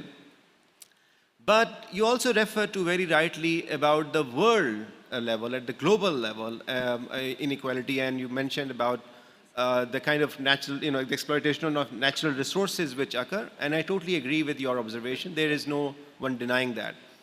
However, I think there are countries which have improved the governance, domestic governance of their resources in a way that it allowed both international cooperation and local nations' prosperity. One example, 50 years ago, I would like to cite is from Australia. So Australia had a similar problem, lot of natural resources, but poor country. But it opened up, it integrated, it allowed the foreign partners to come, arranged with a transparent democratic system which involved national development also, and now Australia is of course a developed economy. In this decade, we are witnessing similar transformation in Indonesia. So Indonesia is progressing. We're going to hear in a few minutes from Indonesian minister. It's progressing economic growth, and one of the fundamental features they are doing is they are opened up their natural resources for international partnership by taking the local population on ground. The economic inequality will persist as long as we are moving up the ladder, and I would be, frankly, I would be happy in a society which is maybe unequal, but the poverty rates are reducing. I'm more concerned at the level of the poor people. Living standards need to be lifted up, and as the data shows that those societies which are economically developed and economically free offers better living standards, and better living standards for the vast majority of the population. While Dr. Salman, maybe just one last sentence, because I need to take His Excellency's call first. So just finishing here, while the economic inequality persists, we should talk about opportunities which will then improve the economic outcome. All right, okay. Thank you, Secretariat. Now we have His Excellency Dr. Sandiaga Uno online with us. His Excellency? All right. Okay. Assalamualaikum warahmatullahi wabarakatuh. His Excellency, how are you? Waalaikumsalam warahmatullahi wabarakatuh. Alhamdulillah, I'm very fine. Thank you so much for having me. Thank you so much for being with us today. So His Excellency, we know that you are very active in the Indonesia's business community, and you yourself is a prominent businessman in having track records in leading Indonesia's first and largest publicly traded investment companies. So we want to learn something from Indonesia as the largest Muslim countries in the world. So His Excellency, so how do you see the current economic growth in Indonesia, and moving forward, what will be the focus and the strategy that you will adopt? Over to you. Thank you very much for having me here on the very important sessions of Muslim-friendly tourism session 3 on economic operations and development. And thank you, Professor Dato Dr. Wan Sabri Wan Yusuf, who has invited me, Professor Dato Dr. Ahmad Kamil Maidin Mira, state and federal government staff, Dr. NASREEN KHANUM NAWAB Khan, Professor Tan Sri Dato Sri Noor AZLAN GHAZALI, and Dr. Ali SALMAN, and participants, academics, paper presenters, and ladies and gentlemen. We are embarking into a very exciting chapter of Muslim-friendly tourism in the world, not only in Indonesia. And all praise to Allah subhanahu wa ta'ala that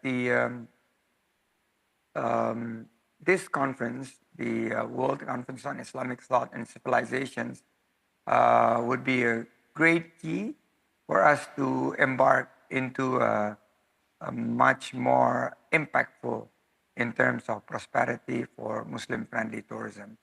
The potential development of Muslim-friendly tourism in the regions, and in particular Indonesia, has been aided by a lot of improvement from the exchange that we have with the Global Muslim Travel Index, which gather some very pertinent informations for global Muslim travelers. What do they want? And as top Muslim-friendly destination of the year, we're developing the destinations to include more services, extensions of services, in particular in the area of halal food services, prayer facilities, and water-friendly washrooms as what each destinations need to have. And the next one would be Ramadan service facilities, experiences, social impact activities. Things like planting mangroves, restoring the coral reefs, or anything that help the green aspect of tourism is also part of this Muslim-friendly tourism. And then the nice to have would be if we could have all halal activities only within the destinations, and recreational space with privacy for family. In terms of the size, the CAGR of the Muslim-friendly tourism has grown from food is about $135 billion US, media about $21 billion US, fashion some $16 billion US, and tourism itself is nearing $3.5 billion US. In order to implement a strategy for Muslim-friendly tourism, we need to continue to innovate, adapt, and collaborate. This is the only way that we could reach the next milestone of how we could improve our destinations with program initiative. There is this program that we're doing in West Nusa Tenggara, if you are familiar with Mandalika or Lombok. This province has consistently ranked the best in terms of readiness and attractiveness for Muslim tourists.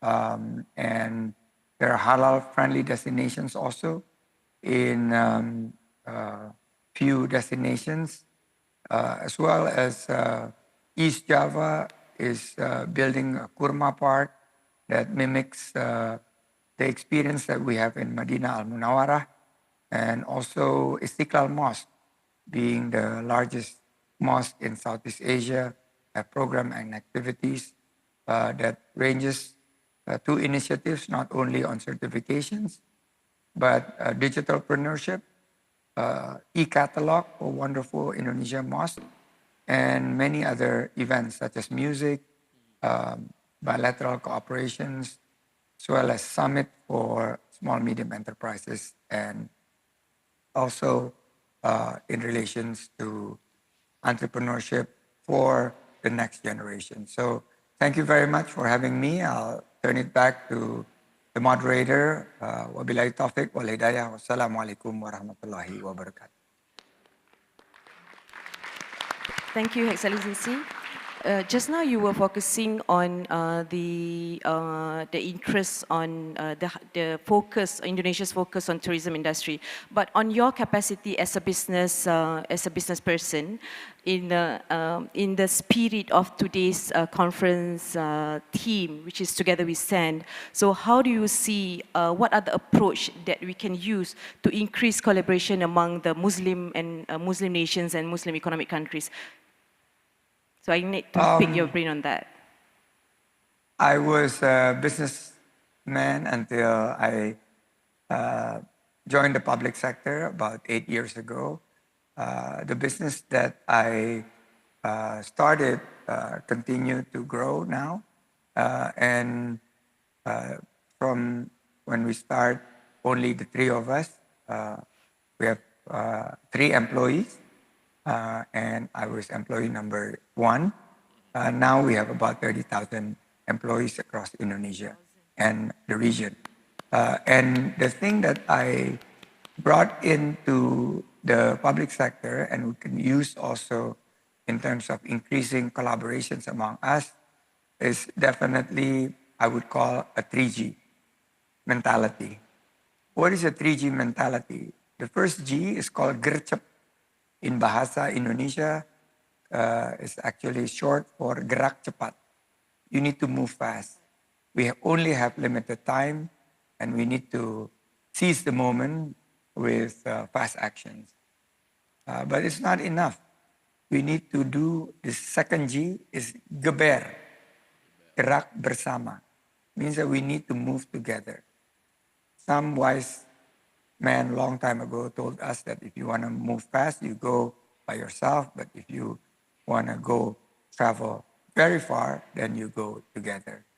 So moving together includes the collaborations that involve what I call a 360 collaborations. And this is what we have put an emphasis on tourism sector and creative economy sectors. And then the third G is gaspol, which means that you, short for garap semua potensi. That means you don't leave any stones unturned. You look for opportunities everywhere. And I think through collaborations, through gotong royong, and through economic integrations, in the spirit of togetherness for Muslim and global humanity, we could also improve interconnectivity, infrastructure development. Human capital development is key for us to also work together through upskilling, reskilling, and new skilling. And finally, when you talk about Muslim friendly businesses and economy, I think we need to develop a strong brand. So brand building needs to be cultivated across the Islamic economy. And brand building is actually very, very difficult. But I come to realize when I was in private sector, brand building is an art. And art, A stands for authenticity. R stands for relevancy. And T stands for talkability. So it's an art. So if you want to build a strong global Muslim brand, then you need to stay authentic, you need to be relevant, and you need to be talk of the town. Any one of you would like to understand from the Indonesia's perspective, Indonesia's experience? Just very quick, Dr. Sandiaga, I'm browsing through your 3G. For the Malaysian, I just want to repeat because they might not hear you. Gercep, geber, gaspol. Gercep means cepat. You do it fast. You see the opportunity, you do it fast. Geber, gerak bersama, together. And gaspol, pick all potential, kind of all the potentials. I mean, very interesting to hear from you, Dr. Sandiaga. Just a quick one. I mean, I spent my time few months with BI, 20 years ago. And I was there in Jakarta right after the crisis, 97, 98. And I just went to Jakarta again last year. And I must share with all the audience here that I think the changes is just 360 degrees. I want to congratulate Indonesia. I mean, I seriously believe that for someone who have been there during the time where there are difficulties of the monetary crisis, and what I've seen in Jakarta and many of other parts of Indonesia, things have changed significantly. And again, I mean, earlier on, before you joined, we, myself and Dr. Ali from Pakistan, we make a call for the collaboration and standing together among all the Muslim nations. And I look forward definitely to learn and to be part and together collaborating with our counterparts in Indonesia as well. So I just want to say thank you, and we look forward to collaborate with you actually. Thank you. Dr. Ali?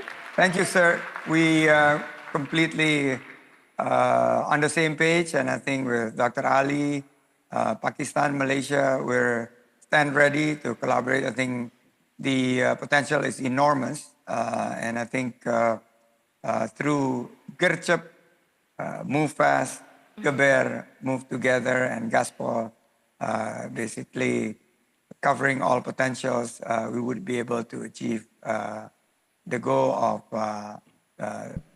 prosperity among the Muslim nations. So kita go Gercep ya, Pak? Ya, Pak.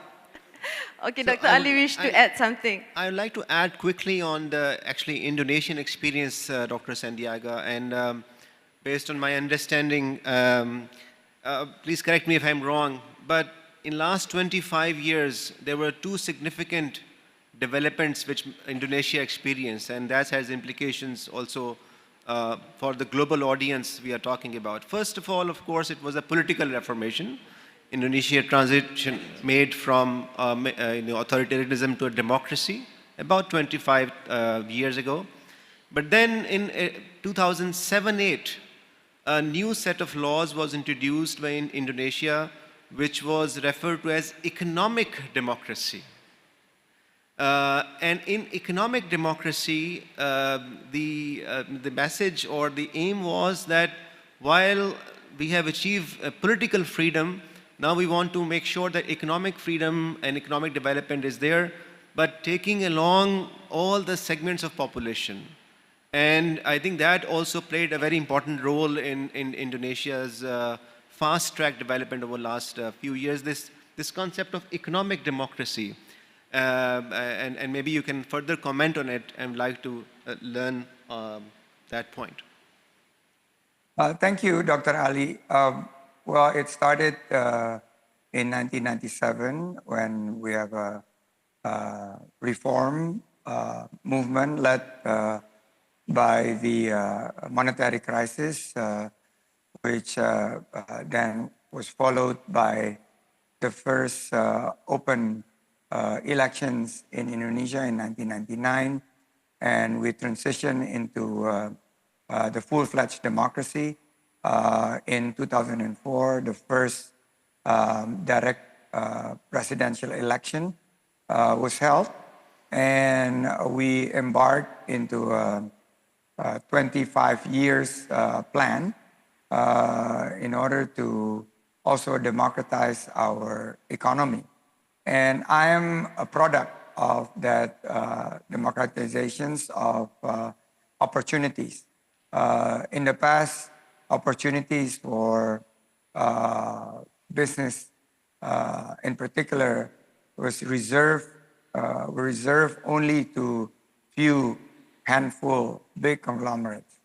Now the movements have caused all SMEs been able to not only do a startup but also scale up. They're able to grab opportunities, and through improvement of the business climate as well as political stability, we're able to continue to grow. And I think among the large economies, Indonesia is within the top 3 of the economic growth, north of 5%. Now, how do we achieve that? I think there are 3 keys that the government, starting from the reform movement up to the most recent elections, whereby General Prabowo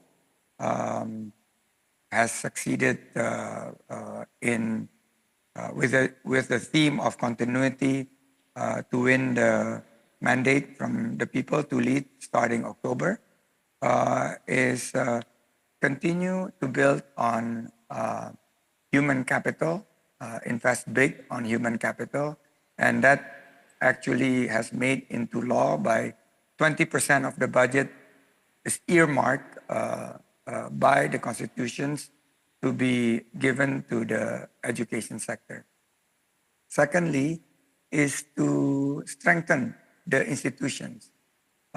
Through democracy, you would have strong institutions that provides check and balance and allow, I think, the best of talents, in particular the young generations of Gen Z and millennials, taking a prominent role within the institutions, be it political or business, as well as educations, also social institutions. And finally, the third pillar is continue to build on infrastructures. Recent remarks said that people would not recognize Jakarta if they have not arrived in the last 20 years, because we have consistently built on infrastructures. I served as Vice Governor of Jakarta in the past, whereby we accelerate the infrastructure development. In the past, Jakarta, synonymous to traffic jam. Yes, there's still traffic jam here, but much less, more under control, except when it rains. So I do running outside being a road runner. I normally run at the pace of 10 kilometers an hour. I run even faster than the average speed of cars in Jakarta, which is like 8 to 9 kilometers an hour. But now with the MRT, with the bus rapid transit and the LRT being built and connecting the city center of economic activities, now the average speed of cars in Jakarta is already double to about 20-25 kilometers an hour. There's no more machete these are some of these are some of the developments, and we would like to welcome you all to visit us in wonderful Indonesia and forge closer collaborations. Thank you very much, Dr. Ali. Ladies and gentlemen, we have come to an end of this session. Can I say something for 1 minute? Okay, sure. Yeah, before. Sorry. 30 seconds. Yeah, really the last comment I want to part this, I really enjoyed the discussion. One, we often hear about this term South-South trade, North-South or North-North trade. My humble submission is that, again, trade strategy needs to be global. If Malaysia, Turkey, and Indonesia, which are far developed comparatively, were just focused on trade within the South, they would not have developed that much. They have trade partners in the most advanced economies through trade, through investment, that has played a role. So I think we need to also look at that, trade as a global engine of growth and participate actively and also participate in reforming the rules. Thank you. I think we have had a very insightful session and sharing by all our experts. I hope the audience have benefited from the session, from the sharing, and can bring some food for thoughts home to start crafting action plan. How can we collaborate together? So with that, I have to end our session to bring for this next session. So with that, I thank all of you, thank the speakers, the organizers, and also the audience for listening and for giving our attention. Thank you so much. Thank you very much once again. His Excellency Dr. Sandiaga Salahuddin joining us from the Republic of Indonesia. Thank you, Minister. And also big hand to the affable and incredible moderator, Dr. NASREEN NAWAB Khan, and the incredible Professor Tan Sri Dato Sri Dr. Noor Azlan GHAZALI and Dr. Ali Salman. Your insights, your wisdom, and your focus plus knowledge is truly remarkable, incredible. Can you all please offer a big hand? Because if your question comes out during the exam, you please thank the incredible speakers for bringing that incredible golden nuggets of knowledge. Well, this morning as we talk about the learning curve, we talk about how we get better in life, how we're able to learn. Today is the day to do it because we learn during times of enjoyment like this. We are very relaxed, we seated here, there's no exam, there's no professors to tell you about questions and answers. It's for you to pick up these incredible nuggets as the way your brain can absorb it. From the economic cooperation and development, we move on right now to another very important aspect, the fourth section, the rule of law. For the rule of law, may I invite on stage Professor Madya Dr. Hartini Saripan. She will be the moderator. She's the legal advisor of University Technology Mara, and also introducing your panel of honorable speakers, Tun Datuk Sri Panglima Richard Malanjum, apologies, Professor Dr. JASSER AUDA, together with Professor Emeritus Datuk Dr. SHAD SALEEM FARUQI and Mr. Amrin Amin. Let's welcome, ladies and gentlemen, your moderator and the incredible panel of distinguished and esteemed speakers. Professor Madya Dr. Hartini Saripan is the Associate Professor of Faculty of Law, University Technology Mara, Malaysia. Appointed as a legal advisor in July 2024 until now. She obtained a PhD in law from University Technology Mara, Master's degree in law from University Islam Antarabangsa, and Bachelor of Law degree from University Islam Antarabangsa. A registered professional member of Malaysia's Nature Society, she is also appointed to Jawatan Kuasa Task Force and many other organizations. Once again, let's offer a big hand to the moderator, Professor Madya Dr. Hartini Saripan, and the panel of distinguished speakers. Session 4 will begin shortly on the rule of law.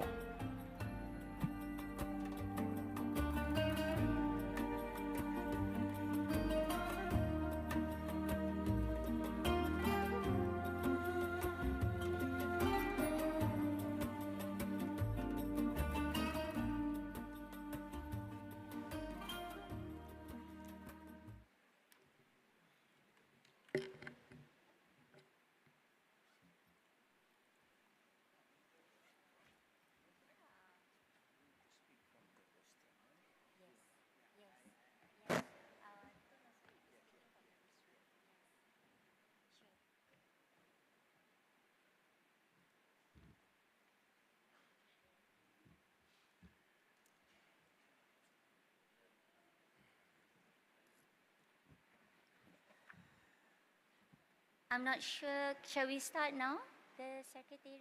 Yes, thank you so much. Hi, Excellencies, distinguished guests, honored speakers, ladies and gentlemen. Assalamualaikum warahmatullahi wabarakatuh, and a very good morning to all. The reason why I'm asking just now, I'm not sure whether to proceed because, you know, we can see that some of you maybe need a break, but due to our time, very limited time, I think it's best for us to proceed.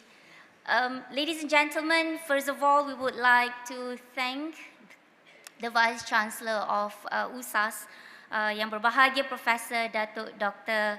Wan Sabri, for inviting us to this auspicious conference. Congratulations to Datuk and your team, Datuk. It is a true privilege to welcome all of you to this session on the rule of law at the 7th World Conference on Islamic Thought and Civilization. Today, we gather to explore a theme that lies at the heart of just governance and the equitable treatment of all individuals, regardless of their background and beliefs. Allow me to begin with a statement. Yeah, I have to be very careful because, you know, I'm with these amazing people. Some of them are actually my mentor throughout my life in the legal career, so I have to be very careful. So this is a statement. The rule of law is the silent guardian of civilization, ensuring that justice is not just a concept, but a living reality. This statement reminds us that the rule of law is a bedrock upon which societies thrive, enabling peace, prosperity, and progress. So, ladies and gentlemen, our session today features a diverse panel of experts who bring unique perspectives and vast experience to this critical and important discourse. As we navigate the complexities of legal systems and their impact on our global community, I invite you all to engage with an open mind and a spirit of inclusivity.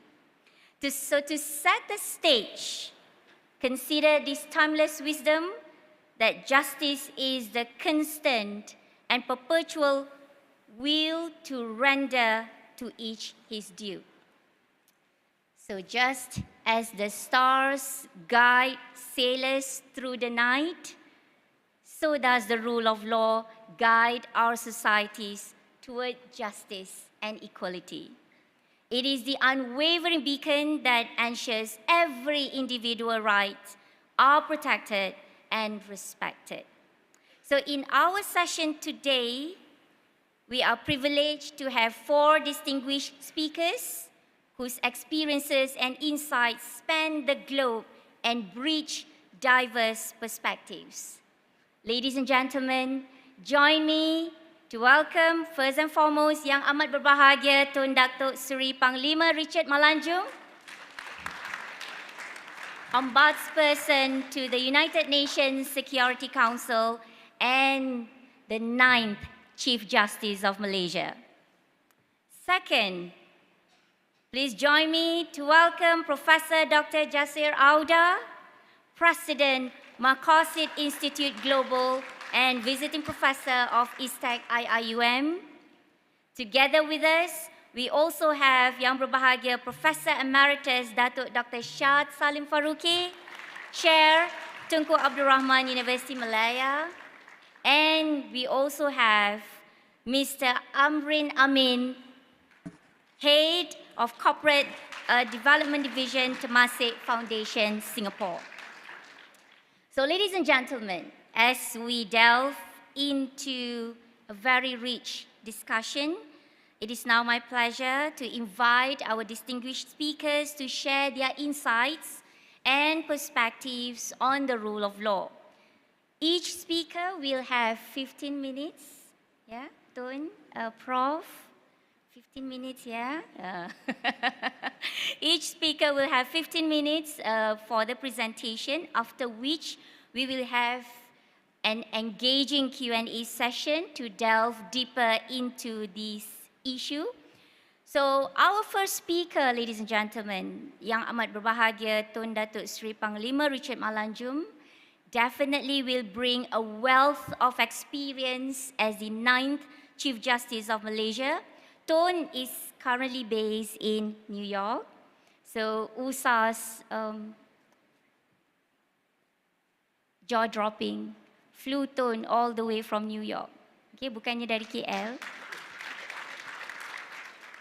So Tun is currently the Ombudsperson to the United Nations Security Council, I think on a special mission, particularly Al-Qaeda Sanctions Committee, yeah, Tun?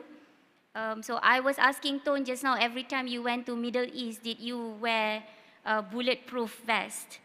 Okay, and his insights into the evolution of legal system in a multicultural nation like us will definitely shed light on how we can foster greater inclusivity and humanity in our global community. So ladies and gentlemen, please join me in welcoming Yang Amat Berbahagia Tun Datuk Seri Panglima Richard Malanjum. Tun, the floor is yours.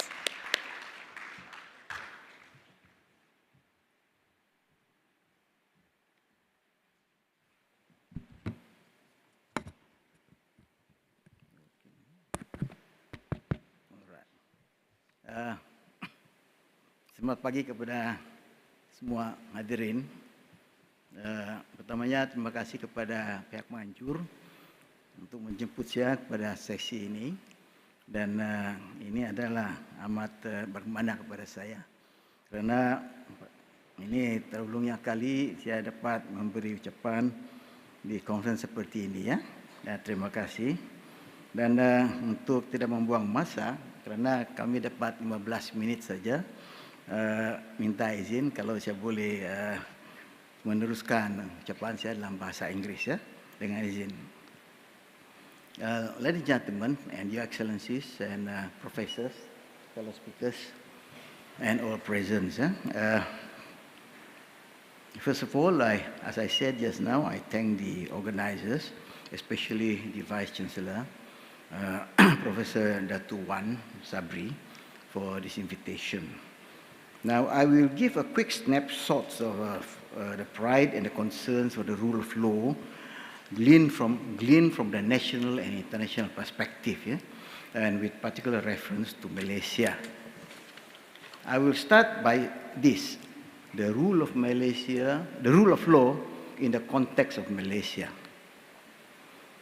In his address on the 11th Tuanku Abdul Rahman lecture, His Majesty Sultan Azlan Shah defined the rule of law in this fashion, and I quote, "The rule of law means literally what it says, the rule of the law.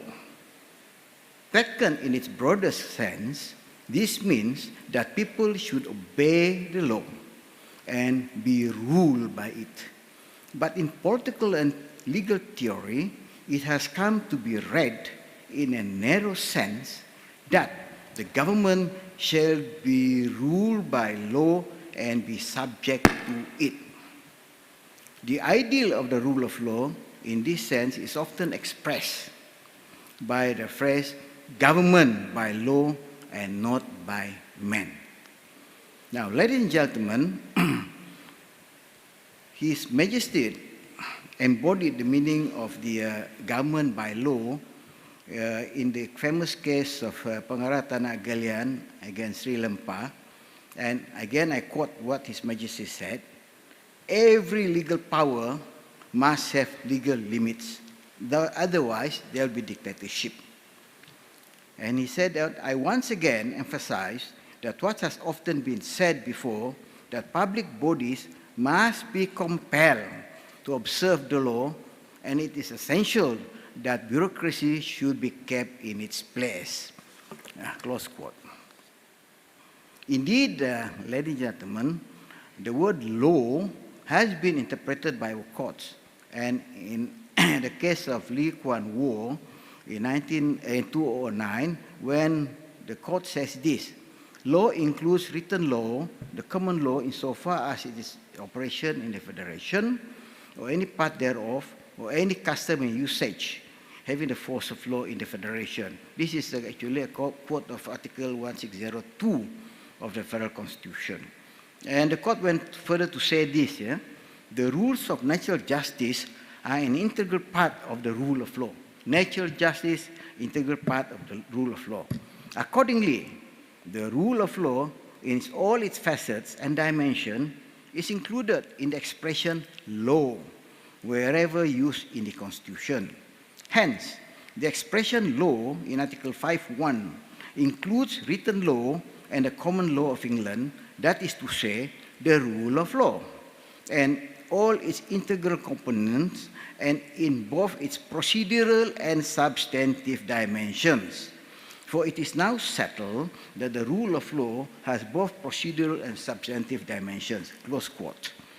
Now, in this case, ladies and gentlemen, in the Lee Kuan Yew case, the federal court allowed the appeal of the appellant because he did not get a fair trial. There was a procedural flaw in the trial. We were not given the chance to submit of no case to answer. So you can see the application of the rule of law from the procedural aspect that the court enforced. Now, in another case of Alma Nudo Atenza, there is a constitutional court in Malaysia in a way, because there's 9 judges maximum allowable. There was an issue of a double presumption in the Dangerous Drug Act of 1952. And the court says that it is unconstitutional. The court ruled that such a law must be one that is fair and just, and not merely an enacted law, however arbitrary, unfair or unjust it may be. Otherwise, that would be ruled by law, close quote. That was what the court says in Alma Nudo. Indeed, ladies and gentlemen, it is the responsibility of every person in this country to be vigilant on how the laws are enforced. If we were too casual about it, sooner there will be an accumulation of anger and distrust that will lead to the breakdown of law and order. In turn, the present peaceful coexistence of the various communities in this country will be in jeopardy. We can only witness what is happening in Haiti and in some regions of the world. Meanwhile, Malaysians of whatever beliefs and cultures should bear in mind that no person or section of the population that might belong to the minority should be compelled to follow the majority in their beliefs, whatever in religion, whether in religion, politics, or the way of life. That will be oppression, which more often than not is the catalyst of chaos in any country. Extremism has no place in our society.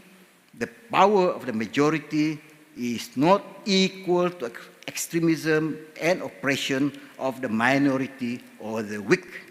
Instead, social cohesion should be continued to be enhanced.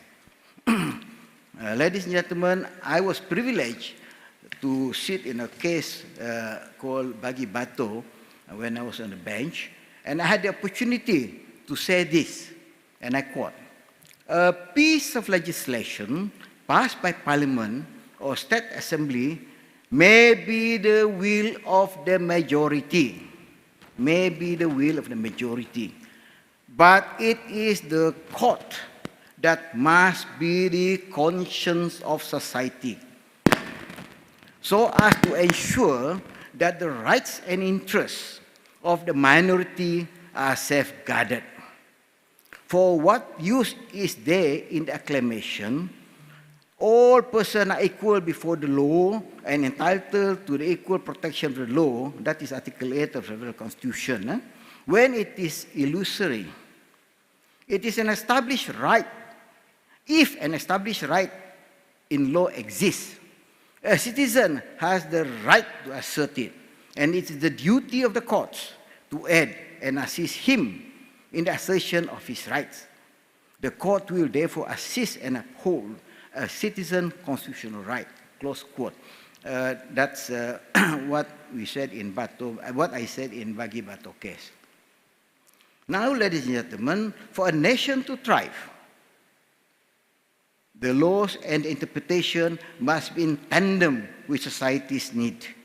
We are also fortunate to have our courts adopting such an approach. In the case of Tan Teck Seng, the Court of Appeal opined that the court should keep in tandem with national ethos when interpreting provision of a living document like the Federal Constitution, lest they be left behind while the winds of modern and progressive change pass them by. Judges must not be blind to the realities of life.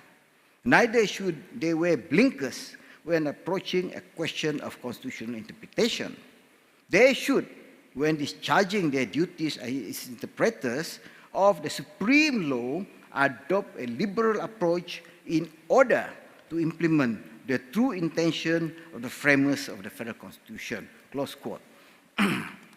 Now, at the national level in Malaysia, ladies and gentlemen, it is fair to say that the law and the rule of law have been clearly defined under the Federal Constitution and by the courts.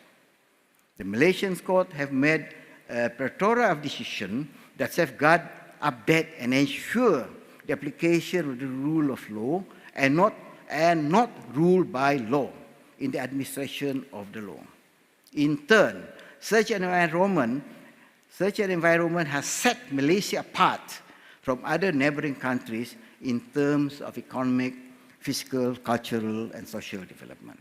I now move, ladies and gentlemen, to the rule of law from the international perspective with reference to Malaysia. The United Nations Secretary General, in his new vision for the rule of law, states, and I quote, "Rule of law is fundamental to lasting peace and security. It is the foundation for conflict prevention, peacemaking, peacekeeping, sustaining peace, and peace building. It is essential for addressing injustices and inequalities that fuel conflict and for protecting civilians in crisis and post-conflict situation."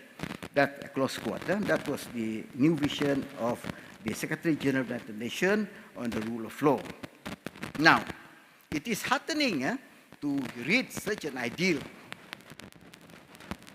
However, today, one may think that as an individual, he is not affected by any breach of the rule of law at the international level, since international law deals with states' relationship. That is a conventional belief. Unfortunately, such belief is no longer valid. In the present time, when targeted sanctions, meaning against non-state actors, are imposed autonomously by several nations or by international organizations, and individual fundamental rights are not spared. And that can include any Malaysian. This is indeed true when it comes to countering the threat of terrorism, especially associated with Al-Qaeda and ISIL, or ISIS is known as well. For example, one example of an international targeted sanction is the 1267 sanction regime mandated by the UN Security Council in 1999, even before the 9/11 incident. The purpose then was to check on the terrorist activities of Osama bin Laden and his group, the Al-Qaeda, and later expanded to ISIL or Daesh. Since the sanctions was premised on Chapter 7 of the United Nations Charter, they are binding on all United Nations member states. Now, this is how the 1267 sanction regime works. Sanctions are preventive, supposed to be preventive from act of terrorism and so forth, yeah? So to meet its purpose, constraints are placed on those persons and entities designated as terrorists or associated with terrorist organization. The constraints involve the freezing of assets, ban on travel, and arms embargo. The idea is to cut off any help, financial or otherwise, from any designated person and entities to Al-Qaeda and ISIL, supposed to prevent that help from these people, yeah? From these entities. Designated persons are not even allowed to open bank accounts. And if they have to work, they can, but their salaries will be requisitioned by the national authorities. It generally impacts the family of the person who is sanctioned, and sometimes sanction can last for 20 or 30 years. And you can imagine the suffering of families affected by targeted sanctions. The problem, ladies and gentlemen, is not the introduction of these sanctions. It is their implementation and their effects on individuals and entities, regardless of their nationalities and residence. An individual entity can be designated or listed in the sanction list without notice. Yeah? There is a total absence of due process. Any member state can nominate an individual or entity of any nationality or residency in any part of the world for designation or listing to the sanction committee. As such, it is possible, ladies and gentlemen, for a Malaysian happily living in Ipoh to be listed on the nomination by another country without him knowing about it. He may only learn about it at the airport or when accessing his money in the bank. The person may not even know what he has done to deserve listing. He might have genuinely donated money to a charitable organization without knowing that the body is affiliated with Al-Qaeda or its other affiliates. In doing so, he can be considered associated with a terrorist organization and subject to be listed under the 1267 sanction regime. So you can imagine the impact. The rule of law is not on his side. The rule of law is on his side at the national level, but not at the international level in that instant. And his own country can hardly do anything about it. Once listed, Malaysia is expected to enforce the sanction against him. It is therefore a case of his country inability to protect his fundamental rights, and he has no one to turn to. He may go to the national court to challenge the listing. More often than not, ladies and gentlemen, national court will make due deference to international obligations. Apologies, Yeah. Tun. One more minute, Tun. Give me 2 minutes. Okay, can. All right. Is there a way to get listed on it? And this is where my office will come into play. And that's my job, to take application or petition for persons who are listed if they want to be listed, want to be delisted. And that's my job, ladies and gentlemen, which is quite different from being a judge before. And so in conclusion, I will say this. While the rule of law may be well observed at the national level and within the purview of state, the current trend of some states, including international organizations, using targeted sanction without due regard to the rule of law and due process at international level is disturbing. It is crucial to maintain international peace and security, and every effort must be made to ensure its success. But it should not be at the expense of fairness and justice. After all, due process is also an essential aspect of human rights. It is enshrined in the various international legal instruments, such as Universal Declaration of Human Rights and International Covenant on civil and political rights. And therefore, ladies and gentlemen, Malaysia too should take pride in the fact that the rule of law is the foundation of its administration of justice.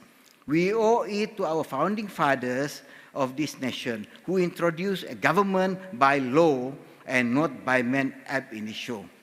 Any intention to experiment with any other system should only be considered after extensive studies on the mindset of the nation's overall populations. Creating chaos is easy, but maintaining peace and order in any country is difficult.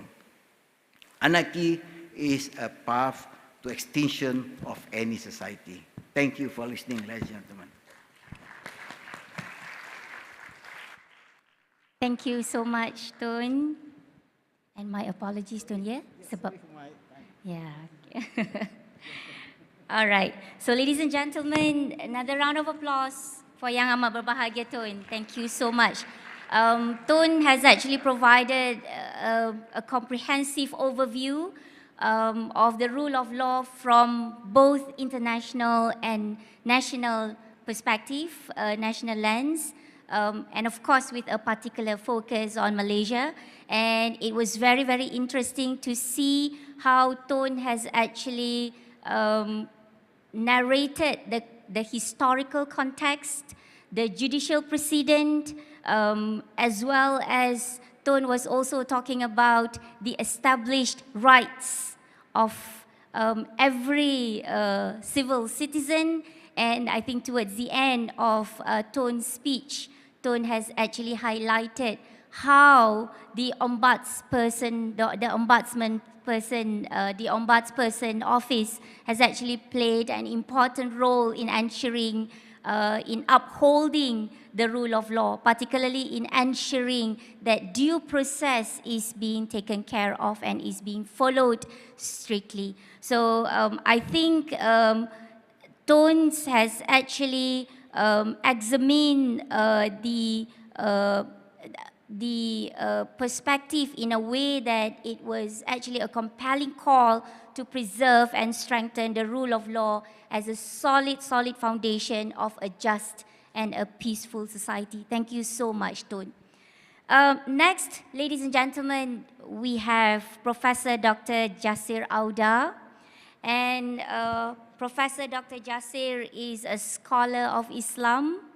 His latest contribution is a new Maqasid methodology that aims to bring about a restructuring of Islamic scholarship around a complex network of the higher objectives, that is the Maqasid of the Quran and prophetic traditions.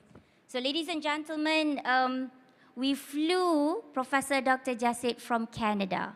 So New York is tak jauh. I think Canada. So see how amazing USAS is, right? So we flew Professor Dr. JASSER from Canada. And of course, his expertise in aligning Islamic legal principles with modern governance is something that we really look forward to hear from him. So ladies and gentlemen, let's welcome Professor Dr. JASSER AUDA. The floor is yours, Prof. السلام عليكم ورحمة الله وبركاته. بسم الله الرحمن الرحيم. الحمد لله رب العالمين والصلاة والسلام على أسعد خلقه وخاتم رسله محمد صلى الله عليه وآله ورضي الله عن المهاجرين والأنصار ومن تبعهم بإحسان إلى يوم الدين ثم أما بعد.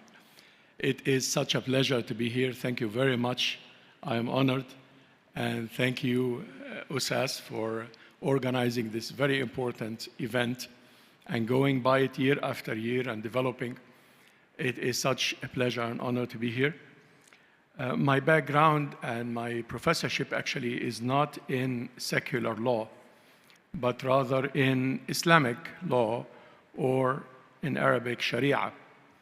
And therefore I thought it could be a contribution to try to bring some perspective from a Sharia scholar to the title of the rule of law.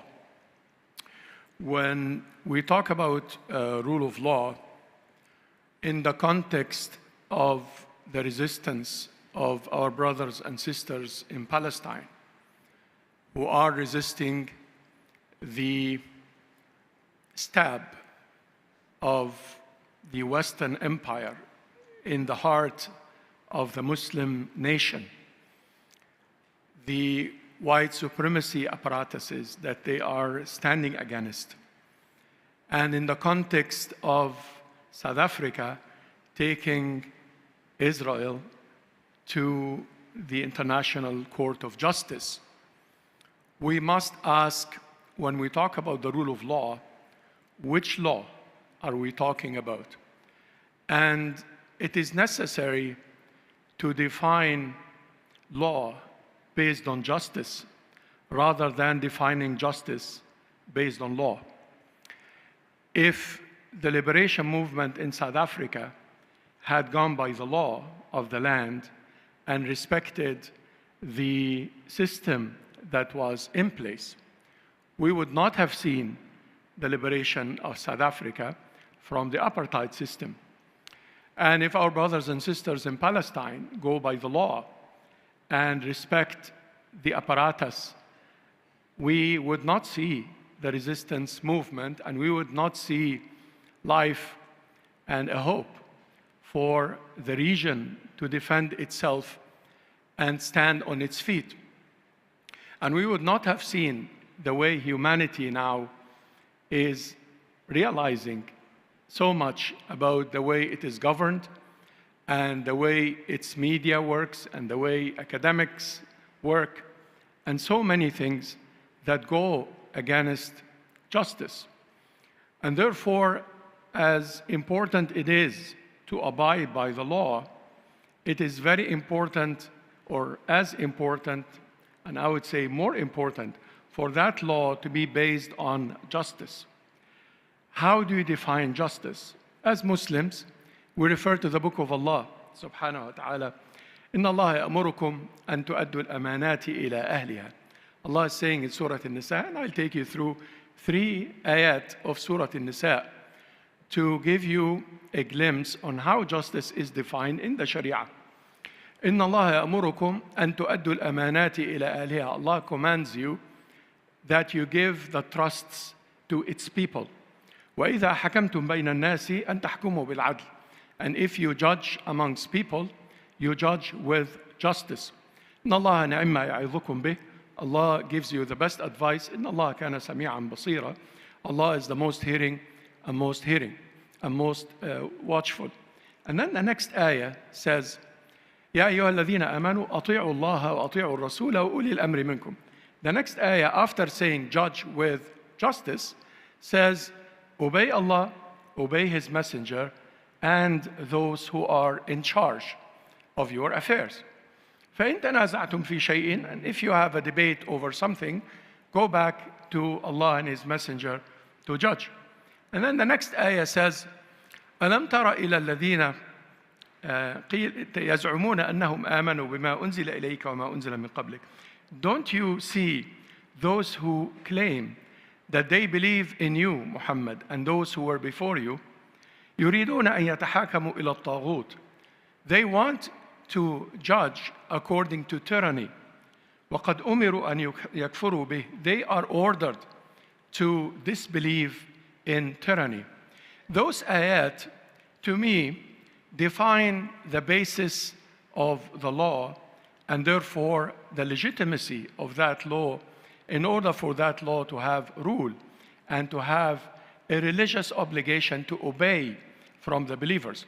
It has to be a law of adl, justice, and not a law of taghut, a law of tyranny. Because the law of tyranny has different rules.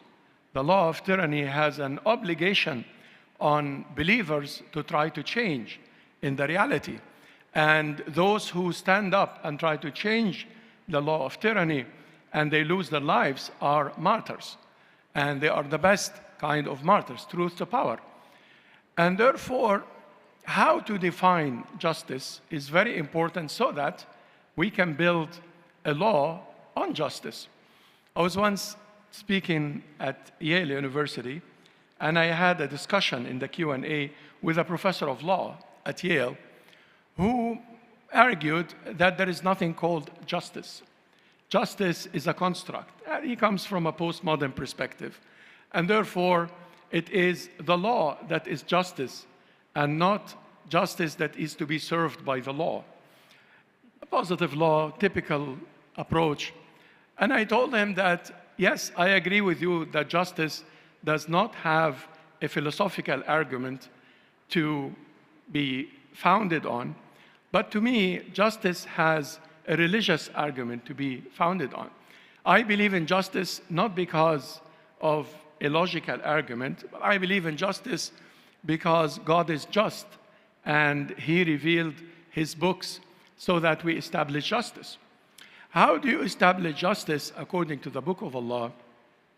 You see the relationship between justice and rights, al-adl wal-haqq. The word haqq has to do with rights. It's originally, the meaning is truth. And truth and right is the same word in the Quran. And to define the rights based on the Sharia is the basis of justice and therefore the basis of law. And if the rights are not defined in terms of the Sharia, then Muslims are supposed to change the law in order for it to be compatible with the Sharia. Yet, I also have to warn that Sharia could be interpreted right and could be misinterpreted. It is very important to watch against the misinterpretation of the Sharia. DATO talked about some Islamic groups. They call themselves Islamic, but they have nothing to do with Islam. They don't come from an Islamic perspective, and if you dig deeper, they have non-Islamic roots and basis and purposes and everything. But those who come from an Islamic perspective, or those who would like to achieve justice, have to watch for the achievement of truth or rights. In Islam, you can have rich and poor, but there is a right for the rich, on the rich, not to monopolize. And there is a right for the poor not to be hungry and not to be shelterless, and to have the basic rights, what we call in fiqh, al-huquq al-asasiyya, or the basic rights. The basic rights are not to be earned by the poor. They are to be taken from the rich. There is a bit of a different perspective in Islam if we are going to talk about the laws that govern the economy and related to economy, and the relationship between the rich and the poor. Because the poor in Islam are not supposed to be left to struggle for themselves, but rather for their basic rights to be achieved in the society.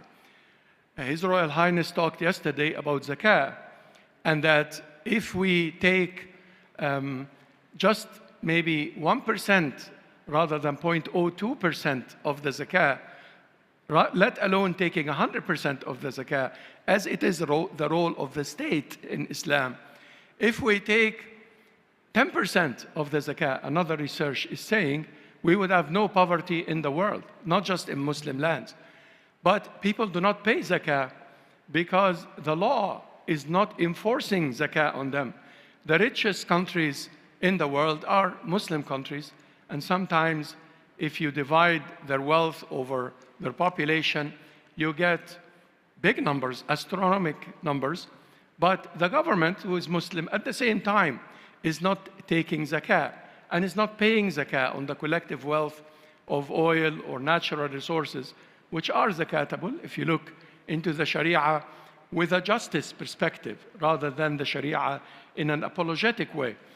And hence, the danger of the apologetic approaches to the Sharia that come to the law that is based on taghut or tyranny to the reality, rather than coming from the principles of Islam to critique the law and to make sure that the law is compatible with the Sharia proper and with what Allah intended for the Ummah proper.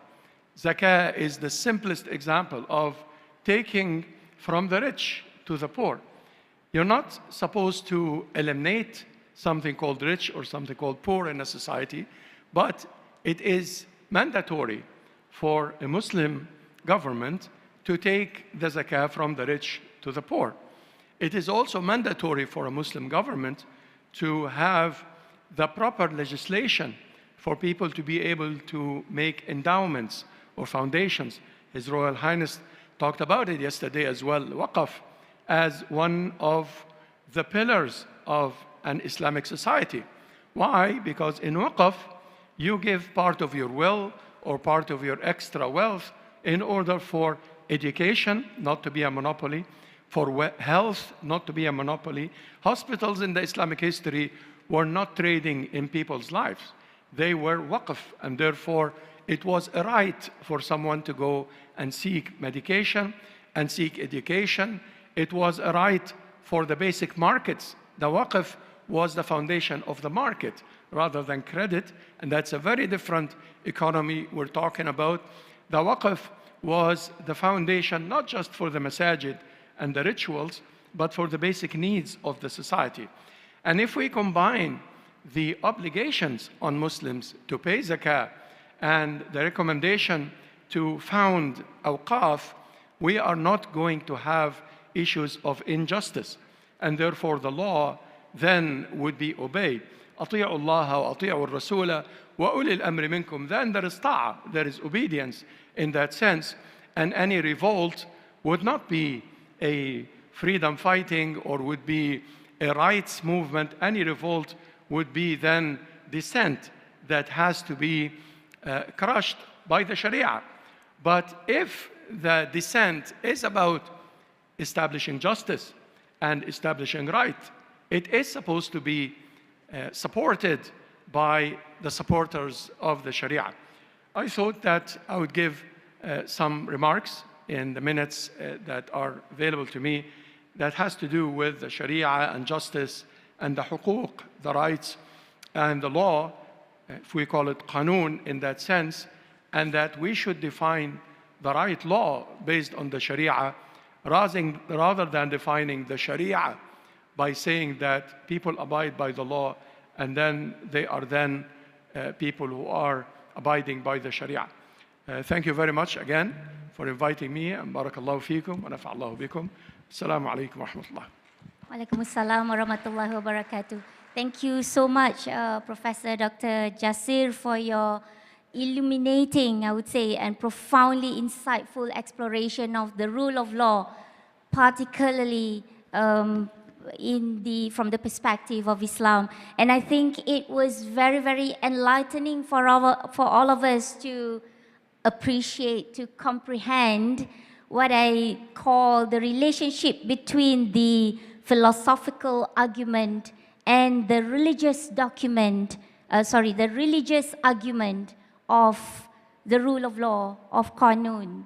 Ladies and gentlemen, just now Professor has actually highlighted that the law should be based on justice. And to define justice is actually the basis of the law. And of course, on the other side of the debate, some would argue that law should be defined for the basis of justice, like what Professor has mentioned just now. But the bottom line is that law should be adil and not taghut. But ladies and gentlemen, what Professor has actually highlighted to us just now, I thought it was very, very meaningful, that if we have more time after this, I think I have a follow-up question, Prof, from what you have actually shared with us. Thank you so much, Professor Dr. JASSER AUDA. So ladies and gentlemen, let us move on to the third speaker. And we are extremely honored to have Yang Berbahagia Professor Emeritus Datuk Dr. SHAD Salim FARUQI, a renowned constitutional law expert, a professor of law of UM,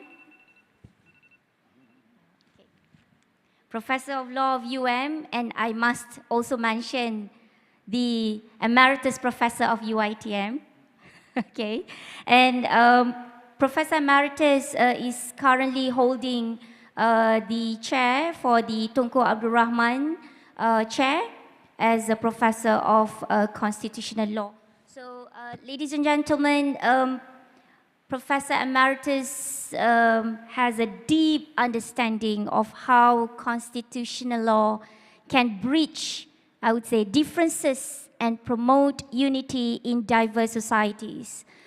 So without further ado, ladies and gentlemen, let's welcome Professor Emeritus Dr. SHAD Saleem FARUQI.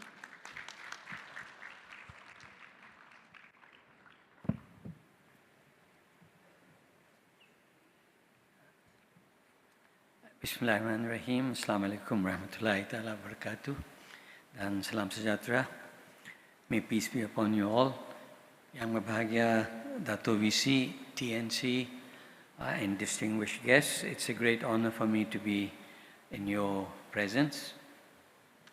My paper may be a little bit unconventional because I'm not going to concentrate only on the main dimensions of the rule of law.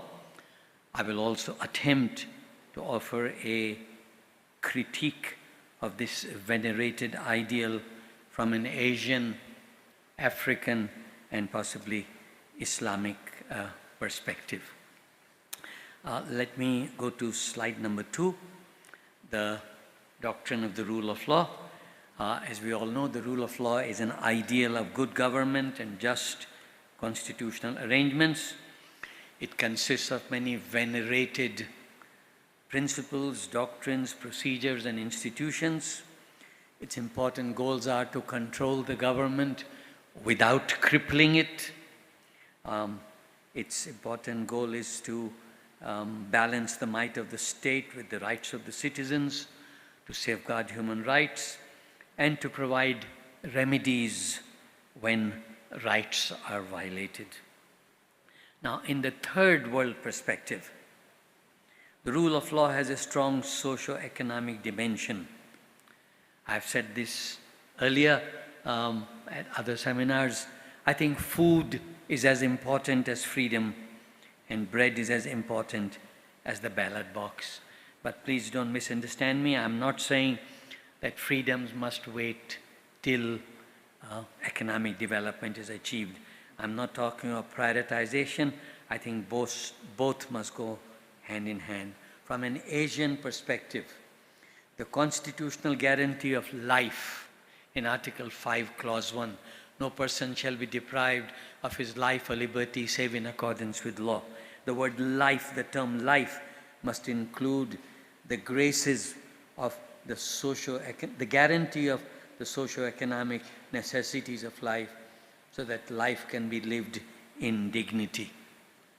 Then to go back to the doctrine of the rule of law, since World War II, the doctrine has acquired an international humanitarian law dimension. Next slide, please. However, it must be noted that some of the ideals of the rule of law clash with each other. For example, the ideal of equality before the law and equal protection of the law has to go hand in hand with the duty to promote social welfare through affirmative action. Now, how the venerated ideal of the rule of law of equality must be balanced with social welfare or affirmative action, I think that's a great challenge indeed. I also wish to point out that the ideal of the rule of law must take note of new tides visiting the shores. For example, we talk these days about intergenerational justice or the rights of future generations, not just my right and your rights, but the rights of our children and children's children, the right to sustainable development, and just to give one more example, the threat to privacy in the IT age. I think these are some of the new frontiers. May I go to slide number 5? The principle of legality and the idea of the supremacy of the law. Everyone has talked about it up to now. Fidelity to the law is a core requirement of the rule of law. All government officials must show respect for the law and observe the limits on their powers. But from the Asian perspective, I wish to ask, not just the government violates the law, there are private sectors of society. We often call them the deep state, the elites. They also violate the law. So in my view, tyranny is tyranny, no matter where it comes from. In Asian and African societies, the concept of government is much more acceptable than in Western societies, where the rule of law and constitutionalism are primarily meant to safeguard citizens against the omnipotent state. In our societies, part of the problem is that we need protection also from the deep state, from the elites of our society. Next slide, number 6. Supremacy of the law is indeed important. But what if the law is unjust, oppressive, and discriminatory? What if the law suffers from structural, systemic injustices whose primary aim is to perpetuate an unjust status quo? Next slide, 7. In such situations, should the worship of law, the fetish, the rule fetishism, should it be abandoned? If the law is unjust, should judges interpret it prismatically, creatively, and morally, and add some colors of justice to the legal canvas? Should state sovereignty be challenged if it is used not as a shield, but as a sword against one's own nationals? Should citizens have a right to peaceful civil disobedience? I just want to mention at this point that in Islamic theory, 1400 years ago, obedience to the state, to the government was required, but the obedience was not unconditional. We obey the ruler as long as the ruler obeys God. And actually, this idea that obedience to the state is conditional was later on borrowed by many other Western European thinkers and writers. Next slide, please, number 8. The ideal of supremacy of the law also faces challenges in traditional societies where the concept of law, Professor JASSER pointed this out, the concept of law includes religion, morality, and custom. Soft law is as important as hard law.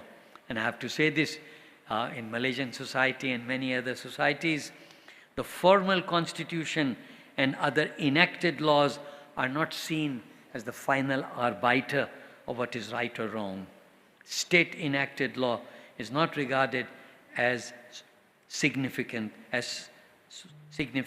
force as in Western legal systems.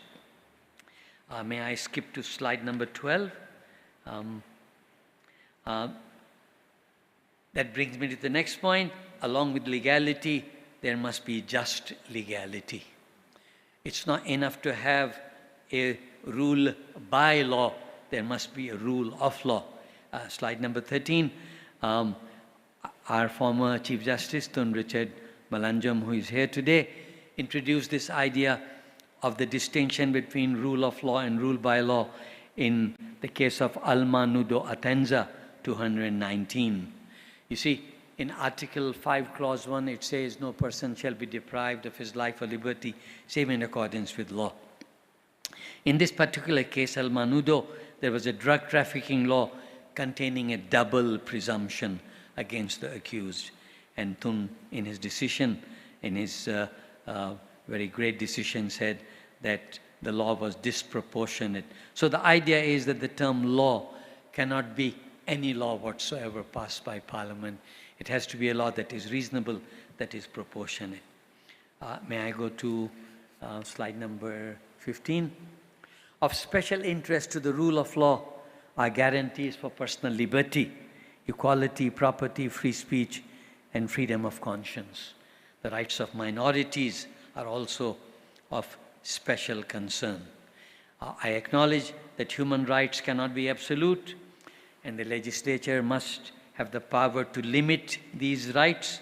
Nevertheless, the power of the state must be restricted on the grounds permitted by the Constitution. However, I wish to give a third world perspective. May I go to slide 17? The rights in the Constitution must be interpreted prismatically, holistically, and creatively. By prismatically, I mean the ray of light hits the prism, comes out on the other side in many beautiful colors. The rights may be first generation civil and political rights, the second generation socio-economic rights, and the third generation right to development. This is a very important issue in the third world, where an alternative indigenous conception of collective rights is often mediated through public interest litigation.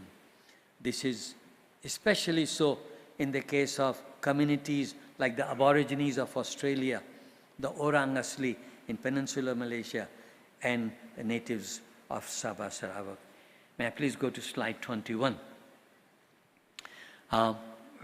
Remedies if rights are infringed. I have said this before. Rights require remedies. The redressal part of the law is very important and is now gaining attention. From the third world perspective, I want to add something. Up to now, in Western legal systems, emphasis was on judicial remedies. I'm not against judicial remedies. What I wish to emphasize is this, that informal, expeditious, non-legal, indigenous, and inexpensive remedies may well provide redress. And in third world societies, I think we need to revive some of these. Someone gave me a nice example. He said, if X steals the cow of Y, the lambu, the cow of Y, Y has to sell his house to recover the cow, because the cost of judicial proceedings are so high. So we need to emphasize informal, expeditious, non-legal, indigenous, inexpensive remedies. May I go to slide 23? Many principles and institutions are necessary for the rule of law. Separation of powers is one of them. I just want to add, separation of powers doesn't mean strict separation. It means check and balance. It means an independent judiciary. Slide number 24, impartial judiciary. However, I have to say this with sadness. Slide number 26, regrettably, in many societies, the judiciary often behaves as an appendage of the executive or of the ruling elite. Of course, there are individual judges who act impartially and courageously, who transcend race, religion, gender. But this is a matter of character, integrity, and good leadership. I'm happy to report that the last two Chief Justices of this country have been harbingers of change and transformative constitutionalism. But it is sad to note, next slide, number 27, it is sad to note that judicial decisions are often disregarded by the executive, sometimes in open defiance, sometimes by poor enforcement. Some other institutions, slide 28, elected parliament. May I quickly point out, parliament is elected, but not so representative. This is a matter of a defective electoral system. Responsible government, that's British theory. In actual practice, in most democracies, including the UK, executive has captured the legislature. Parliament legitimates, it does not legislate. Next slide, 29, participatory government. Democracy is often confined to elections every 5 years. But actually, discussion before decision is the sine qua non, the basic prerequisite of a democratic polity. Participative and consultative processes at all levels are the heart of a democratic setup. We must understand the decisions in which people participate are decisions they are likely to respect. So we need participatory government, consultative processes. Constitutional supremacy, slide 30. Parliament must not be supreme. There must be limits on the powers of the legislature. I'm sorry to report to you that though we have a supreme constitution and courts have the power of judicial review, in 66 years, only about 35 federal or state laws have been invalidated.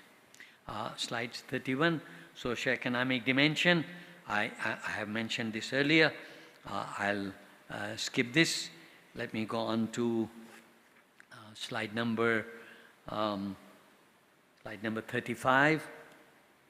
All 21st century conceptions of the rule of law must take note of this fact that that electoral democracy, which we deify, and I too support, but nevertheless with some reservations, electoral democracy and rule of law are capable of bringing piecemeal, short-term and incremental changes to society.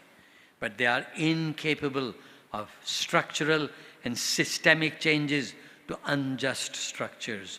For example, most Asian democracies, if not all, have failed miserably to break feudal patterns of land ownership and to redistribute land to those who give their blood, sweat and toil to the soil. Next slide, 36. I'll just take about 3 more minutes, Prof. Number 7 requirement is peace, stability and control of crime. If a nation is drawn into the vortex of war, insurrection, secessionist movement, revolution, or tribal, racial, or religious conflicts, there is very little possibility of the rule of law. And I'm happy to report that despite many of our flaws in this area, Malaysia offers a good example of people able to live together in peace and harmony. No religion, no race, no region is at war with the center. Slide number 38, internalization of values. Internalization refers to a feeling of being bound in the absence of sanctions, in the absence of punishment. The rules of the Constitution, whether written or unwritten, legal or conventional, political or moral, must be respected by the government as well as the citizens, especially the former, that is the government. This feeling must extend to the letter as well as to the spirit of the law. I'm sorry to report that this internalization has not taken place yet, but I'm not despondent about that. We are only 66 years old as a constitutional system. It takes more time. In America, for example, releasing slavery, releasing the blacks from slavery, civil rights movement took hundreds of years. In Malaysia, the constitution has not yet taken roots. It has not become the chart and compass, the sail and anchor of the nation's endeavors. Neither those in power, nor the public servants, or the judges show full fidelity to the values of the Constitution. I was for many years legal advisor at UITM. Quite often had to deal with civil servants.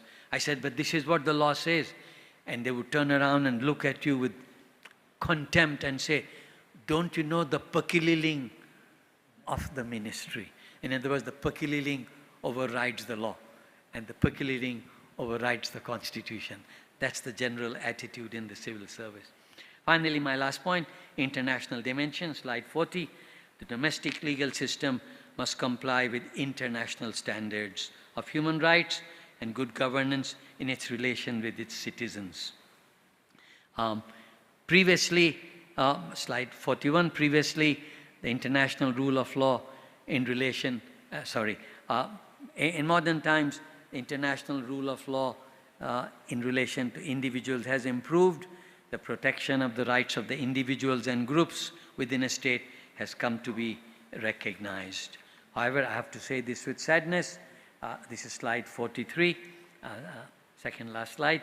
There is also the problem of double standards.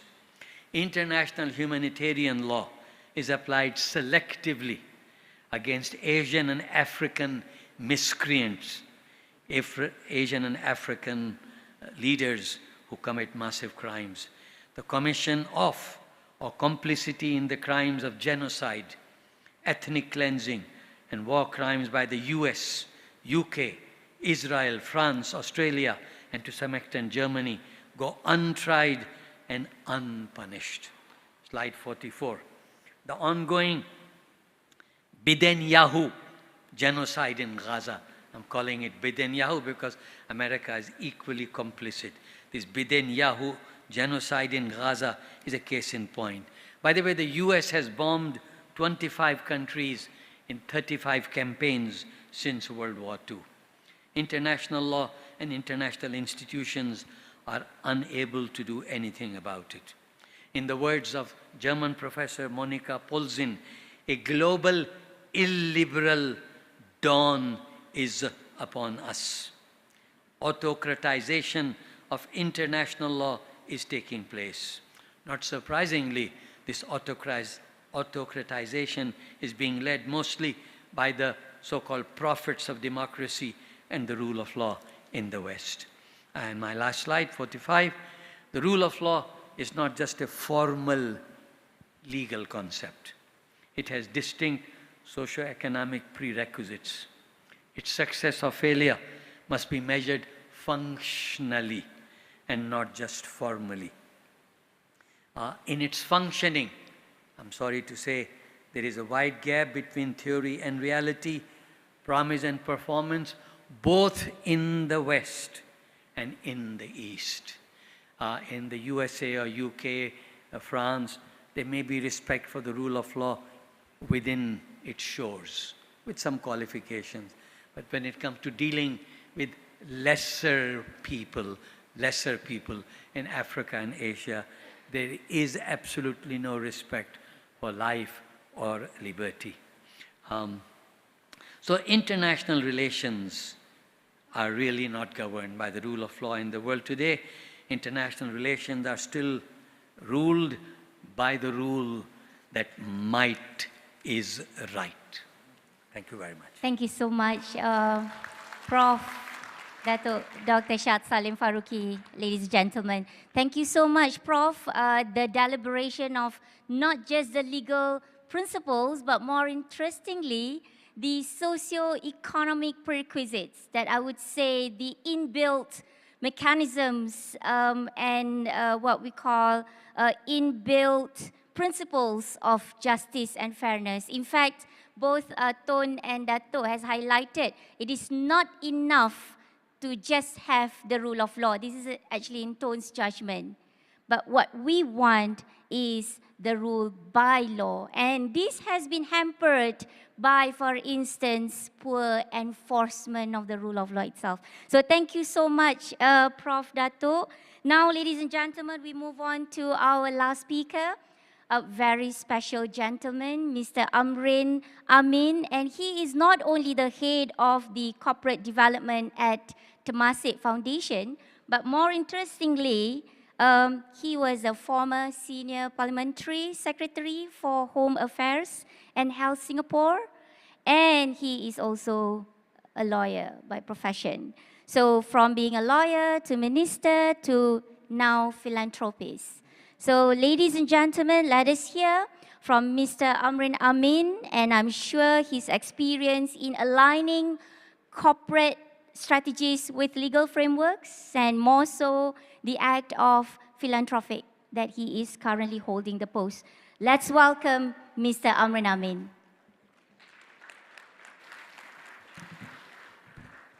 Thank you very much. The problem with being the last speaker is quite a lot of things have been said. So I'll try my very best to tie it together. I wonder what am I doing among this distinguished panel? And I think the answer was given by Dr. Hartini, which is my qualification as, or the dubious honor of being part of the two most hated professions, law and politics. I've since moved on from the dark side to philanthropy. We all have to atone our sins. I'm from a very fine city, Singapore. I'm very happy to be here. I want to share three fine findings. Number one is Perak. It's a wonderful place. Yesterday I went to Plan B, Concubine Lane, with its cafes. Very nice place, very vibrant. And of course, USAS for this conference. And the third is, of course, the community gathered here today is very special. I think such dialogues are very important in developing that understanding and sharing across different cultures. The topic today is on rule of law. I'll make 3 points. The first point is, as a principle or concept, the rule of law is quite universally accepted. It is not challenged generally. But the application differs. And I think it has to be, because it has to be contextualized, and it has to be contextual, because law does not operate in a vacuum. There are many variables and perspectives, such as political and culture and social attitudes and norms that shape it. The second point I'll make is, the rule of law is actually very aligned with Islamic principles and values, or as what Dr. Sandiaga Uno said, Muslim-friendly. And the third point I want to make is changing times. The rule of law is more needed than ever, especially if we see the erosion of trust in institutions that we see today, and the rise of misinformation, disinformation, aided by social media and increasing polarization in society. You know, in many ways, the rule of law is like a durian. And I'm reminded, Dr. Zahir brought me to a nice dinner, and it ended with a durian feast. Not any durian, by the way, durian kampung, you know? Don't play. So the rule of law is pretty much like durian. It is tough and thick shell. It's complex. And it can be spiky and prickly because it can be quite a sensitive issue. Durians generally look the same. They have the same shell, but the contents can be quite different. There's a huge difference between an XO durian, a red prawn, and of course a kampung durian. And as we know, there are many varieties. They are well different, yet the same. And of course, there are many ways to enjoy the durian. I understand the popular thing here is patin tempoyak. In other places, they have it in dodol and sticky rice. The point is that there is no one way to implement the rule of law. There are many ways to enjoy it, depending on our culture and our traditions. And it takes time to grow a durian. It takes about 5 to 7 years. But of course, with the rule of law, it takes much longer to nurture and to ensure that the system of good governance is maintained. It is quite popular and increasing in popularity. And the panel yesterday was on multipolarity, that it's so popular that even the Chinese are taking to it, and I'm referring to rule of law and not just durians. It is also a multi-layered and a very complex issue. It's not easy to just pull it apart because it is very layered with culture and a lot of nuances. And of course, the best thing about it is that if you get it right, if you get the right system all in place, the result can be pretty sweet and satisfying. Now, going back to the rule of law, on how the rule of law is actually universal but yet different. Well, what is the rule of law? In essence, it is everyone, regardless of their status or position, is subject to law and no one is above it. Everyone includes the government to comply with the law, and that power is not exercised arbitrarily. It is a fundamental principle in governance. Laws must be clear, accessible, and applied consistently, equally enforced without discrimination or special privileges. And all persons must have access to courts that are independent. And the court's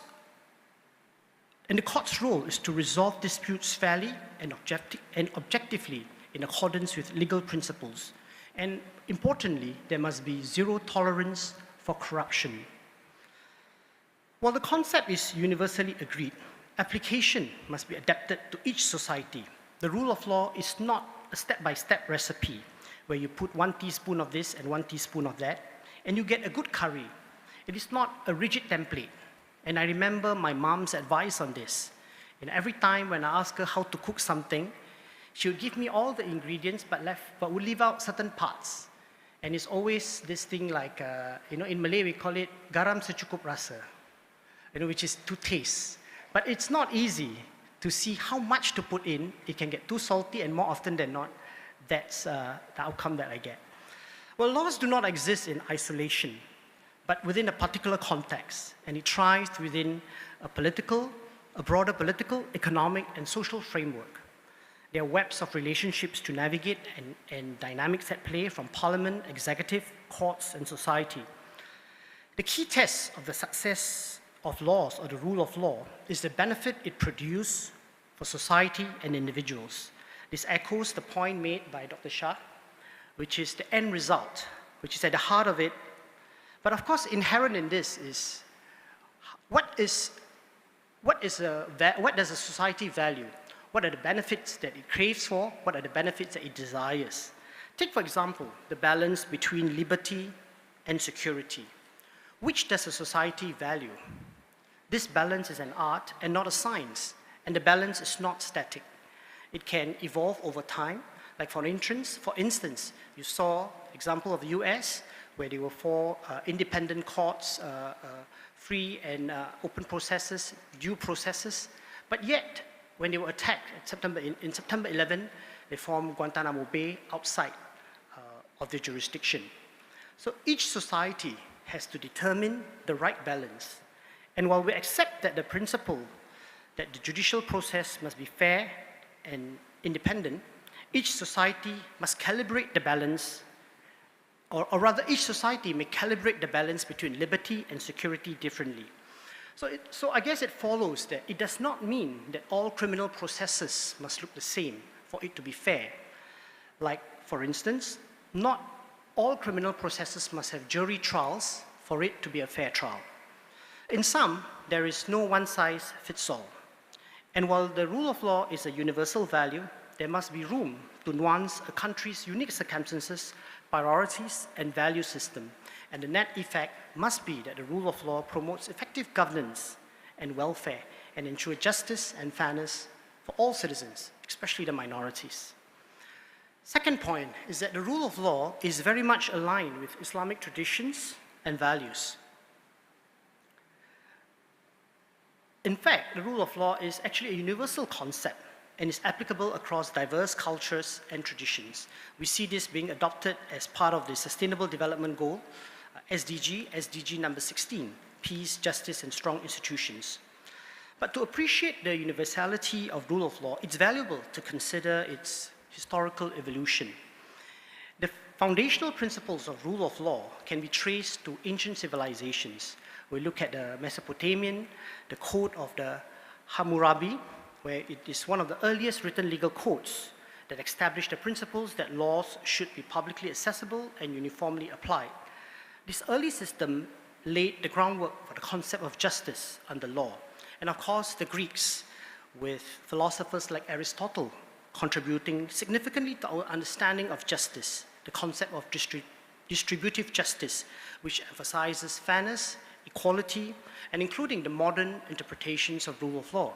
The Roman Empire added to this body of knowledge by introducing the idea of jus civil or civil law and jus gentium, laws of nations, which emphasizes legal consistency and the idea that law should be applied equally to all citizens. These principles profoundly impacted Western legal traditions and the development of rule of law. In the Islamic world, historical legal systems also played a crucial role in shaping contemporary rule of law practices. We look at the Mamluk Sultanate, where this medieval Islamic state developed an intricate legal system that balanced religious principles with administrative needs, influencing the evolution of legal framework in the region. The Ottoman Empire as well contributed to this. They implemented a system of legal pluralism, combining Islamic law with local customs and secular regulations. This integration demonstrated an early form of adapting rule of law principles to diverse societal needs. These historical examples show that foundational legal principles can be adapted over time, reflecting the universal value of rule of law while accommodating the local context. And of course, we can all agree that no one civilization has a monopoly of virtue and wisdom. Turning back to the rule of law and Islam, the principles of rule of law actually echoes Islamic principles of justice, fairness, and accountability. The concept of shura and mushawara, for instance, calls for transparency and openness and fostering trust in institutions. The rule of law record in Muslim majority countries, however, needs, I guess the principles need some catching up with the living reality. It varies widely. Muslim majority countries vary widely in their rankings on international indices on rule of law. The political culture and historical context, of course, play a part. But we see many Muslim countries struggle with issues such as political instability, weak institutions, corruption, and inadequate legal protections. But of course, it's not all bleak. We see some progress in countries like UAE, Qatar, and even Malaysia, which are making significant steps towards improving its rule of law. This is, of course, an ongoing effort, and efforts that should be encouraged, but I think the point that we must take away is that the principles must match with reality, otherwise it becomes a paper tiger. Amidst this development, there is also the technology that is moving in a very fast pace, changing our world today. We see, for instance, a widespread erosion of traditional institutions, or erosion of trust in traditional institutions, exacerbated by the proliferation of misinformation and disinformation through social media. And of course, we see societies being polarized. And amid these challenges, artificial intelligence and chatbots are reshaping how laws are interpreted, enforced, and accessed. This presents both opportunities and complexities. And technologies like artificial intelligence, blockchain, and automation, while it promises innovation and efficiency, it also comes with pitfalls such as biases embedded in algorithms, privacy concerns with increased surveillance, and the rapid dissemination of misinformation through digital platforms. There is an urgent need to maintain the integrity of the legal system or justice system to ensure that we keep up our current state of development. And we must implement robust regulations and oversight to ensure technological applications uphold principles of fairness and accountability, leverage technology to improve access to justice to the underserved, and transparency in the use of technology, as well as education, training, and ensure technology is used ethically. All in all, it is not all bleak, and there are many reasons for us to be optimistic. Societies can navigate the complexities of the digital age while upholding the core principles of rule of law to ensure that justice remains equitable and accessible amidst the technological disruptions. On that note, I wish you all the very best, and thank you very much. Thank you so much, Mr. Amrin Amin. It is actually very challenging when my speaker started to mention about food, from durian, tempoyak, ikan patin, a pinch of salt, and it is already 12:20 noon, lunchtime. But I really hope that what we have here is better than lunch. So kita sabar sekejap ya.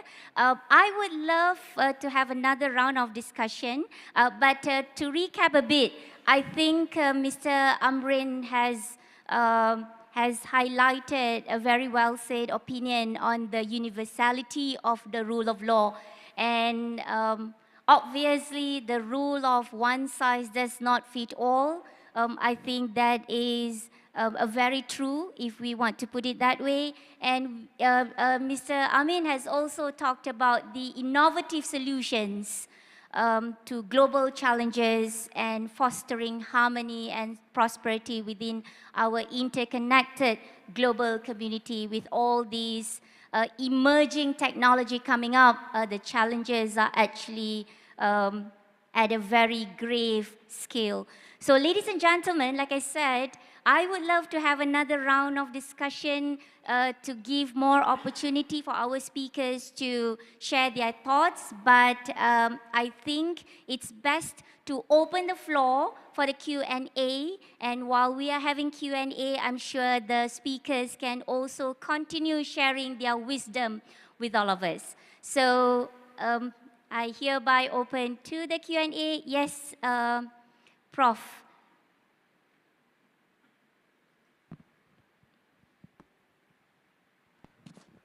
Thank you so much to all the panelists. So my question is to Professor Dr. JASSER Oda.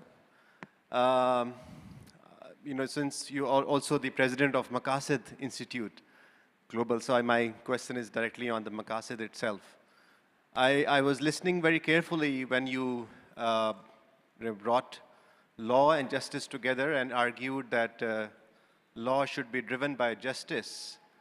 And then you equated justice with the search of haq or truth or right? So that was the sequence.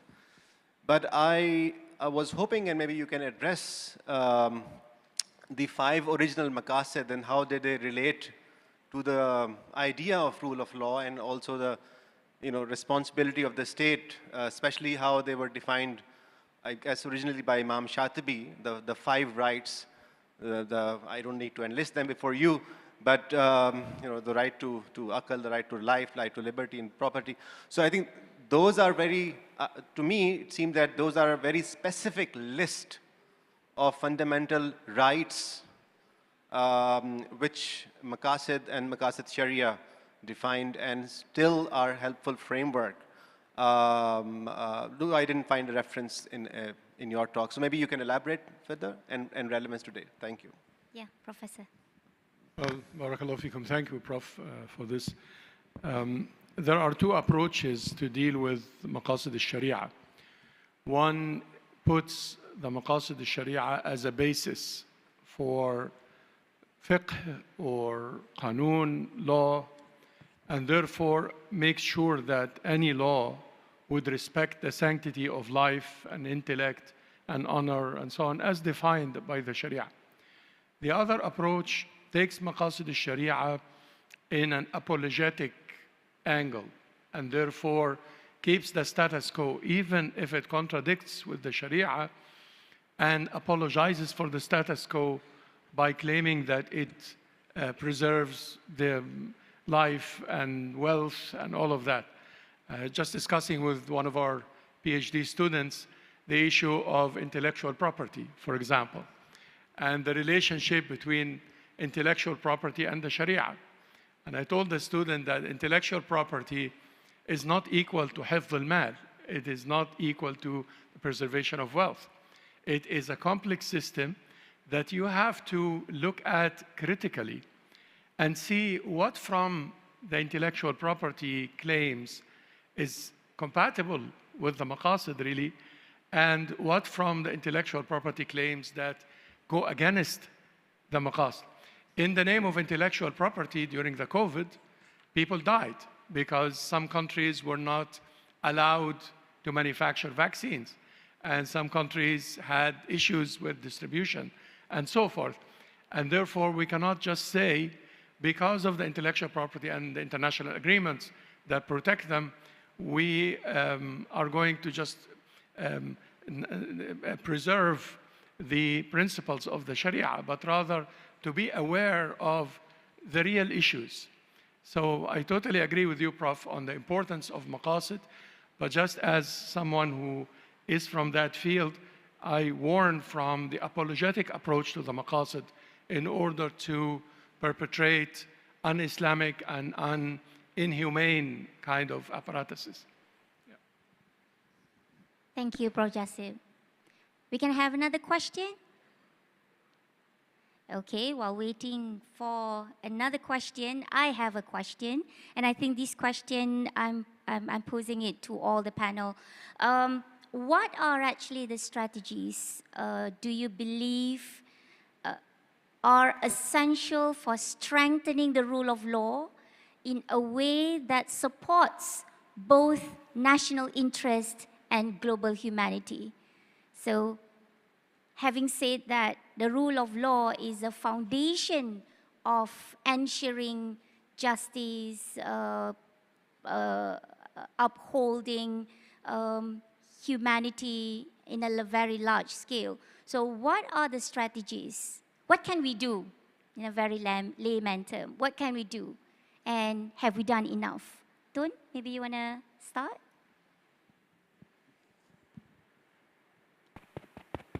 Thank you, Prof. Yeah. Thank you, Prof, for that question. Well, as I've said just now, rule of law from the domestic perspective seems to be evolving or developing quite well, but I'm quite concerned with the so-called enforcement of the rule of law on the international plan. As Prof. SHAD said just now, the might is power, and it's sad because at times a stronger country may just squeeze another country. That's on between interstates. But how about individual? Powerful countries, as I said just now in my paper, can designate a person who may be just an ordinary person, and the full force of the law will be upon him. I'm talking about targeted sanctions here. The full impact has not yet been felt, in this part of the world, but in the Middle East, it's being felt quite badly. In this part of the world, 1/3 of the person listed, sanctioned by UN committee, 1/3 of them are in Southeast Asia. And nothing has been done to get them out of it or whatever. As I've said just now, when they are listed, they are not even being told. Unlike in the court of law, you are being charged, you have a trial and all that. No, your name will just be listed and you suffer the consequence. Literally, you are presumed to be guilty. You prove yourself to be innocent. Is that fair? So I'm a bit concerned about that on international plan, the application of so-called rule of law. To me, that is definitely a rule by law. Thank you. Okay, thank you so much, Tun. Maybe Prof, you would want to add. I'm sure you have something to say about it. Thank you so much. Your question is very rich, very huge. I'll just mention 3 or 4 points. I myself, as a Muslim, concerned that poverty, corruption, conflict is prevalent in so many Muslim societies. And this obviously has brought a bad name to Islam. But I think all of us, especially the scholars, must courageously mention that Islamic doctrines, like the doctrines of other religions, are quite compatible with the principles of justice, fairness, rule of law, etc. I think we must emphasize that there is a need to separate the faith from the faithful. My actions are mine. They should not be attributed to my religion, because there is more to the religion than just the character of the person who commits terrorism or wrong.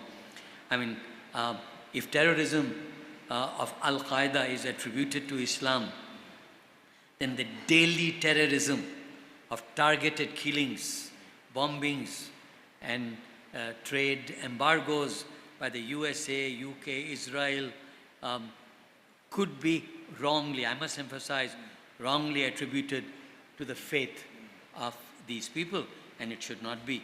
It would be wrong to say that Hiroshima, Nagasaki bombs were Christian bombs. It would be wrong to say that. So whether it is Iraq, Libya, Lebanon, so I think we must separate the faith from the faithful. Then I wish to point out, my humble view is that all religions, including Islam, are mansions with many rooms. In other words, there are many, many windows in the mansion. Much depends on which window you want to look out from. My humble view is this, that we see what we wish to see. The views of a particular person articulated in his own personal encapsulation, in his own limitations, are often attributed to his religion. That should not be so. Actually, the values or lack of values of the interpreter get superimposed on his religion. As in law, in religion too, interpretation is unavoidable. Now, I'll just mention one last point. In the context of Malaysia, however, there is a real problem in this area, and many of us are victims of this problem, and that is this. If you speak honestly, sincerely, and with hope about your religion, you seek to interpret it in a progressive way, in an inclusive way, in a tolerant way, often you're accused and condemned as not being true to your religion. In other words, there is a monopoly of people who know what is true Islam, and anybody who differs with them is not true Muslim. I've been asked so many times actually by people, bila you masuk Islam? And I tell them, well, actually, tiap-tiap pagi lepas sahur, I masuk semula. So just because my views are slightly different, I believe that progressive interpretations are possible, tolerance, moderation is possible. I'm not a good Muslim. This happens to so many of my colleagues. So I think this is something that needs to be looked into. There is a tawliya requirement. You know, the Mufti of Perlis at one time came to Selangor to talk at an usra, and after he finished the usra, he was arrested because he didn't have a tawliya in Selangor. Now come on, this is not Islam. So we need to distinguish between the Sharia, which is eternal, and the fiqh, whether it is fiqh by way of ijma, ijtihad, istisla, istisan, siyasa, sharia, and all the others. So I'll end by saying, in my humble view, diversity, dynamism are inherent in Islam as in all religions. Islam is perfectly capable of interpretations which would actually make us come to terms with the realities of modern life. Thank you, Prof. And I'm sure Prof. JASSER want to add, and maybe a little bit from me, Prof. How can the interpretation of rule of law from the Islamic perspective be able to address contemporary global challenges and at the same time maintaining the core values? Yes, Prof. Well, to speak to your question, original question, and the other question as well, about strategies and rule of law, and to build on what Prof mentioned, it is very important for Islamic education to get out of the mentality of imitation and pure memorization into the centrality of the maqasid, the higher purposes of Islam in the Islamic education.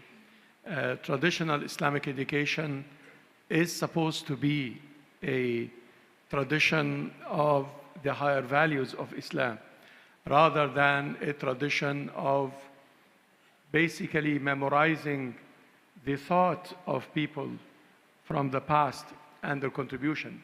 Don't get me wrong, I'm a person who memorized many of these books growing up, but it is very important, in addition to that, to widen the horizons of the student of Islamic scholarship, so that the students of Islamic scholarship do not live in a different century and deal with different problems and render themselves and Islam irrelevant because they are too rigid in the way they define Islam in historical terms, rather than going to the pure sources and getting a training in the higher purposes and ijtihad.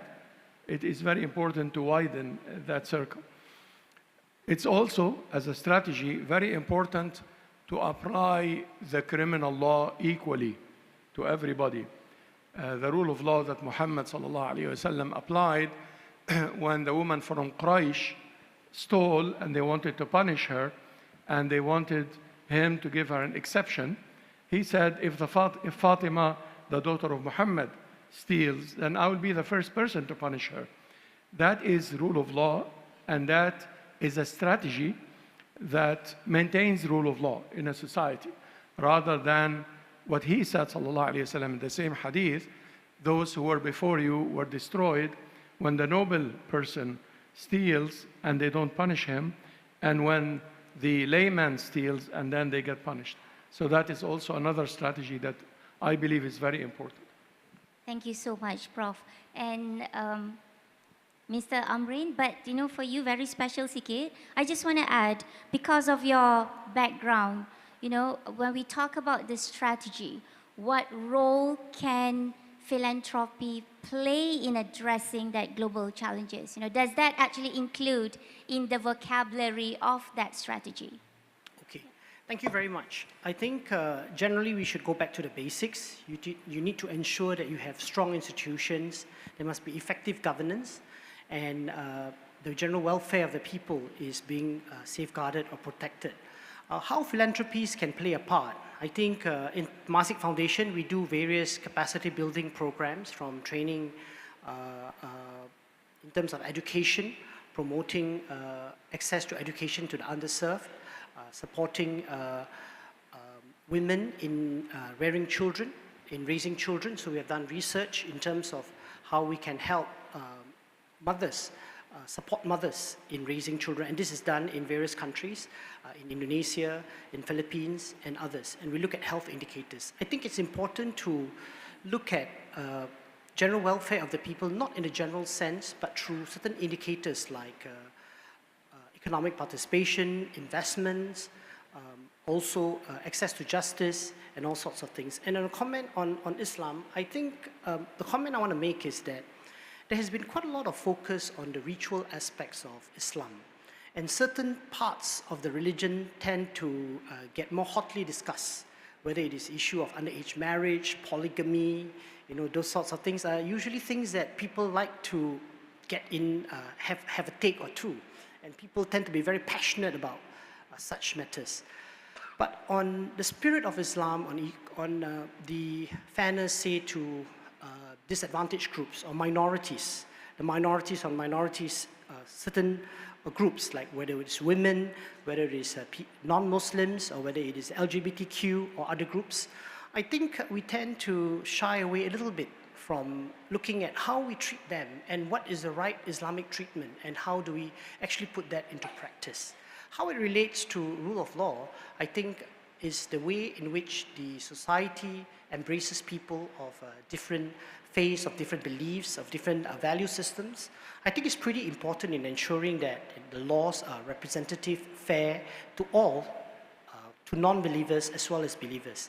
I think that's my take on it, and I think we can perhaps refine that a little bit and sharpen our focus on these aspects. Thank you. Fantastic. Thank you so much.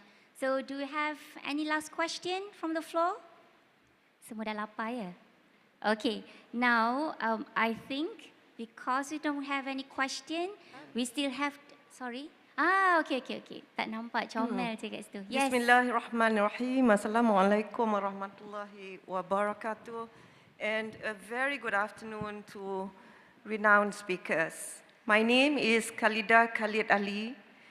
I am an ethics and integrity lecturer at University Technology Petronas. I used to serve on full-time basis, but I have gracefully retired, but I'm still offering my service on part-time basis. It has been a very enlightening session all along. I've been following very closely the first and the second sessions. And the rule of law actually is part of our Rukun Negara for Malaysia. Yeah, so Rukun Negara is actually a fundamental principle for Malaysia to internalize. And the first one is actually believe in God. Yeah, so the rule of law basically is not only man-made laws, but also God-made laws. And it basically questions on one's iman and faith to follow the orders of God. So justice is actually a very fundamental concept while we enhance our faith in Islam. And it is also a universal principle, justice. Of course, the rule of law also relates to the Malaysian Constitution. Yeah, so now my takeaway for this would be to enhance the principles of Rukun Negara for Malaysia, for all of us, Thank you. Thank you so much. I think what a beautiful way, to end the session, right? But before we end, last words from all our panelists. Tun, very short one, because we have to stop at 12:50, but we can still have, 1 minute for your last words. Thank you, Prof. I only have to say 2 sentences, I think. One is that we must never take for granted that the rule of law is always with us. Don't ever let it go, because it is a concept that must be nurtured. Yeah? So never take it for granted. Never, never. Thank you. Thank you so much, Tun. Prof, your last words.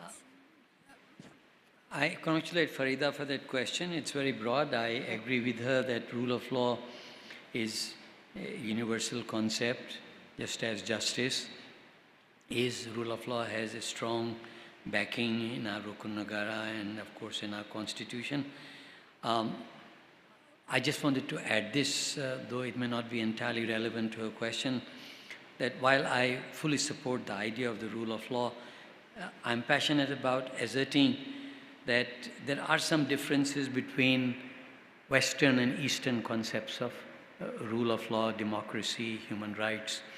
Now, I wish to clarify by Western and Eastern, I'm not talking of geographical zones. Yeah. Australia is East, but actually it's West.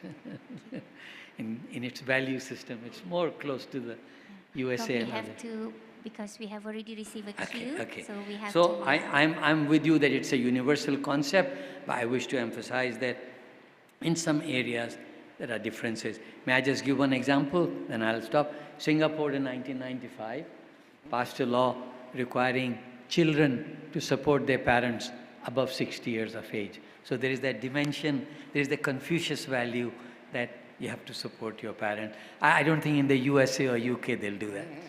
Okay, all right, thank you. Prof, very short one. Final word is, it's very important to respect the local law and the national law and the law of the community, but it is as important to revisit the concept of international law. I didn't get a chance to delve into this, but international law, as currently perceived, is quite corrupt, and we really need to revisit that. Thank you. I'll just end with this quote: "Durian, rule of law is like durian, again, you know. It's worth it. It might smell like hell to some people, but it tastes like heaven, and it really takes your breath away." Oh, thank you so much. Ladies and gentlemen, a round of applause to all distinguished speakers yang amat berbahagia, Tun Datuk Seri Panglima Richard Malanjum, Professor Dr. JASSER AUDA, Professor Emeritus Datuk Dr. SHAD, and Mr. Amrin Amin. May we carry forward the lessons learned today with renewed vigor and determination. Let us stand together. Let us make sure that we stand together and we stand stronger. Assalamualaikum warahmatullahi wabarakatuh. And let us disperse for lunch. Thank you so much. Back to you, the MC. Thank you very much, Moderator, Professor Madya, Dr. Hartini, and also our 4 learned and esteemed speakers. Today you have gained so much knowledge about law. To me, law means let's all become legal advisors to the world, that we move forward to become the ambassadors and law-abiding citizens. Please be informed right now that lunch will be served on the first floor together with the panel of speakers. Yang berhormat Dr. Zahid is here. We hope that he's able to join too. Thank you, sir, despite a very busy schedule. As the Honourable Speaker of the Perak Legislative Assembly, you've taken time off. This is truly incredible and remarkable. Please be here at 2:15, because at 2:30 p.m. will be the Public Engagement Forum. This is going to be interesting. Thank you once again, ladies and gentlemen, to our speakers, especially, of course, to the Honourable Speakers who join us here today. We will see you in a bit, 2:15 p.m. Para sekalian, jangan lupa untuk kita sama-sama menuju ke tingkat pertama untuk makanan tengah hari, dan jangan lupa untuk kembali ke sini pada pukul 2:15 petang nanti. Terima kasih dan salam sejahtera.